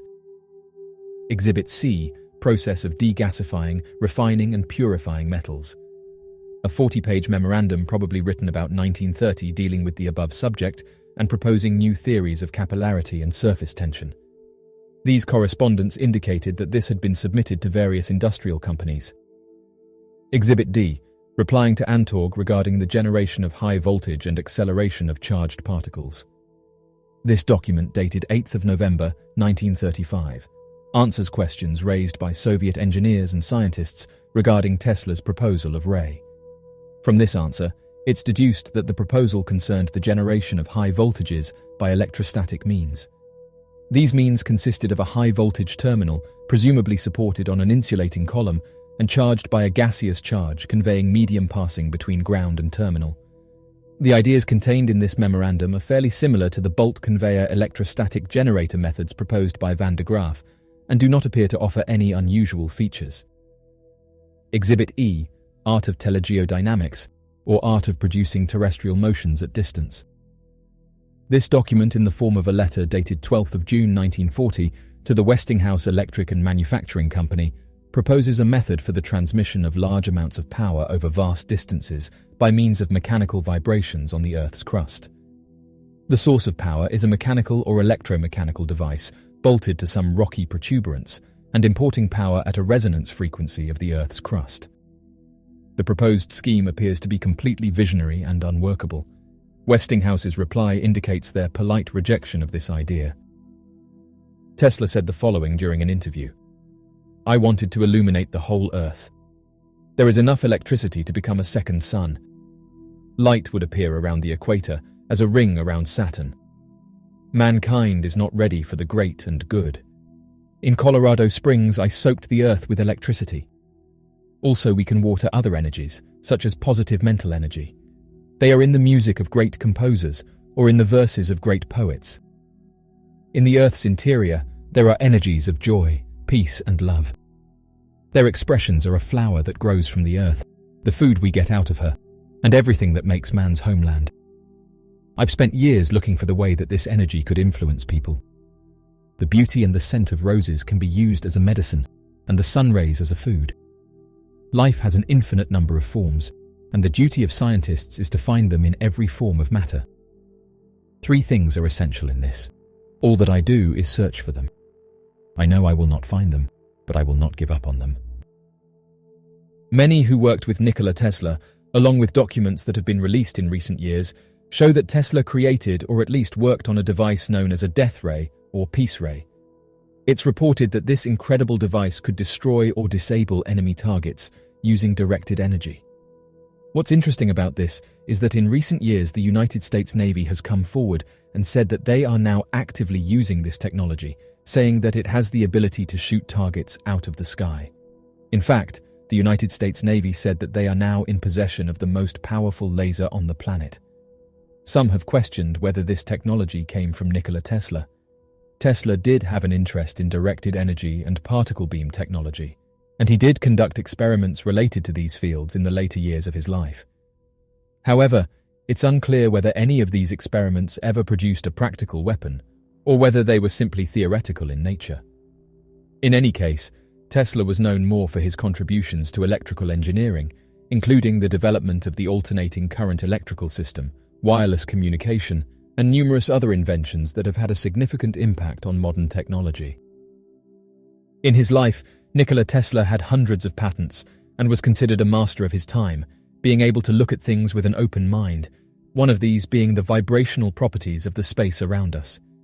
A famous Tesla quote is the following: if you want to find the secrets of the universe, think in terms of energy, frequency, and vibration. He understood how physical vibrations worked and the effects they had on the human body, both good and bad. Tesla was the man responsible for helping his friend Mark Twain beat his constipation. Vibrational therapy is something that modern scientists have found interesting, with one recent study showing researchers that wounds exposed to vibration 5 times a week for 30 minutes healed more quickly than normal wounds. With the scientists saying that wounds exposed to vibration formed more granulation tissue, a type of tissue important early in the wound healing process. Nikola Tesla penned an open letter to talk about the process, saying the following: "During the past few weeks, I have received so many letters concerning the same subject that it was entirely beyond my power to answer all of them individually. In view of this, I hope that I shall be excused for the delay, which I must regret, in acknowledging the receipt, and also for addressing this general communication in answer to all inquiries. The many pressing demands which have been made upon me in consequence of exaggerated statements of the journals have painfully impressed me with the fact that there are a great many sufferers, and furthermore that nothing finds a more powerful echo than a promise held out to improve the condition of the unfortunate ones. The members of the medical fraternity are naturally more deeply interested in the task of relieving the suffering from their pain, and, as might be expected, a great many communications have been addressed to me by physicians. To these, chiefly, this brief statement of the actual facts is addressed. Some journals have confounded the physiological effects of electrical oscillations with those of mechanical vibrations, this being probably due to the circumstance that a few years ago I brought to the attention of the scientific men some novel methods and apparatus for the production of electrical oscillations, which I learn are now largely used in some modification or other in electrotherapeutic treatment and otherwise. To dispel this idea, I wish to state that the effects of purely mechanical vibrations, which I have more recently observed, have nothing to do with the former.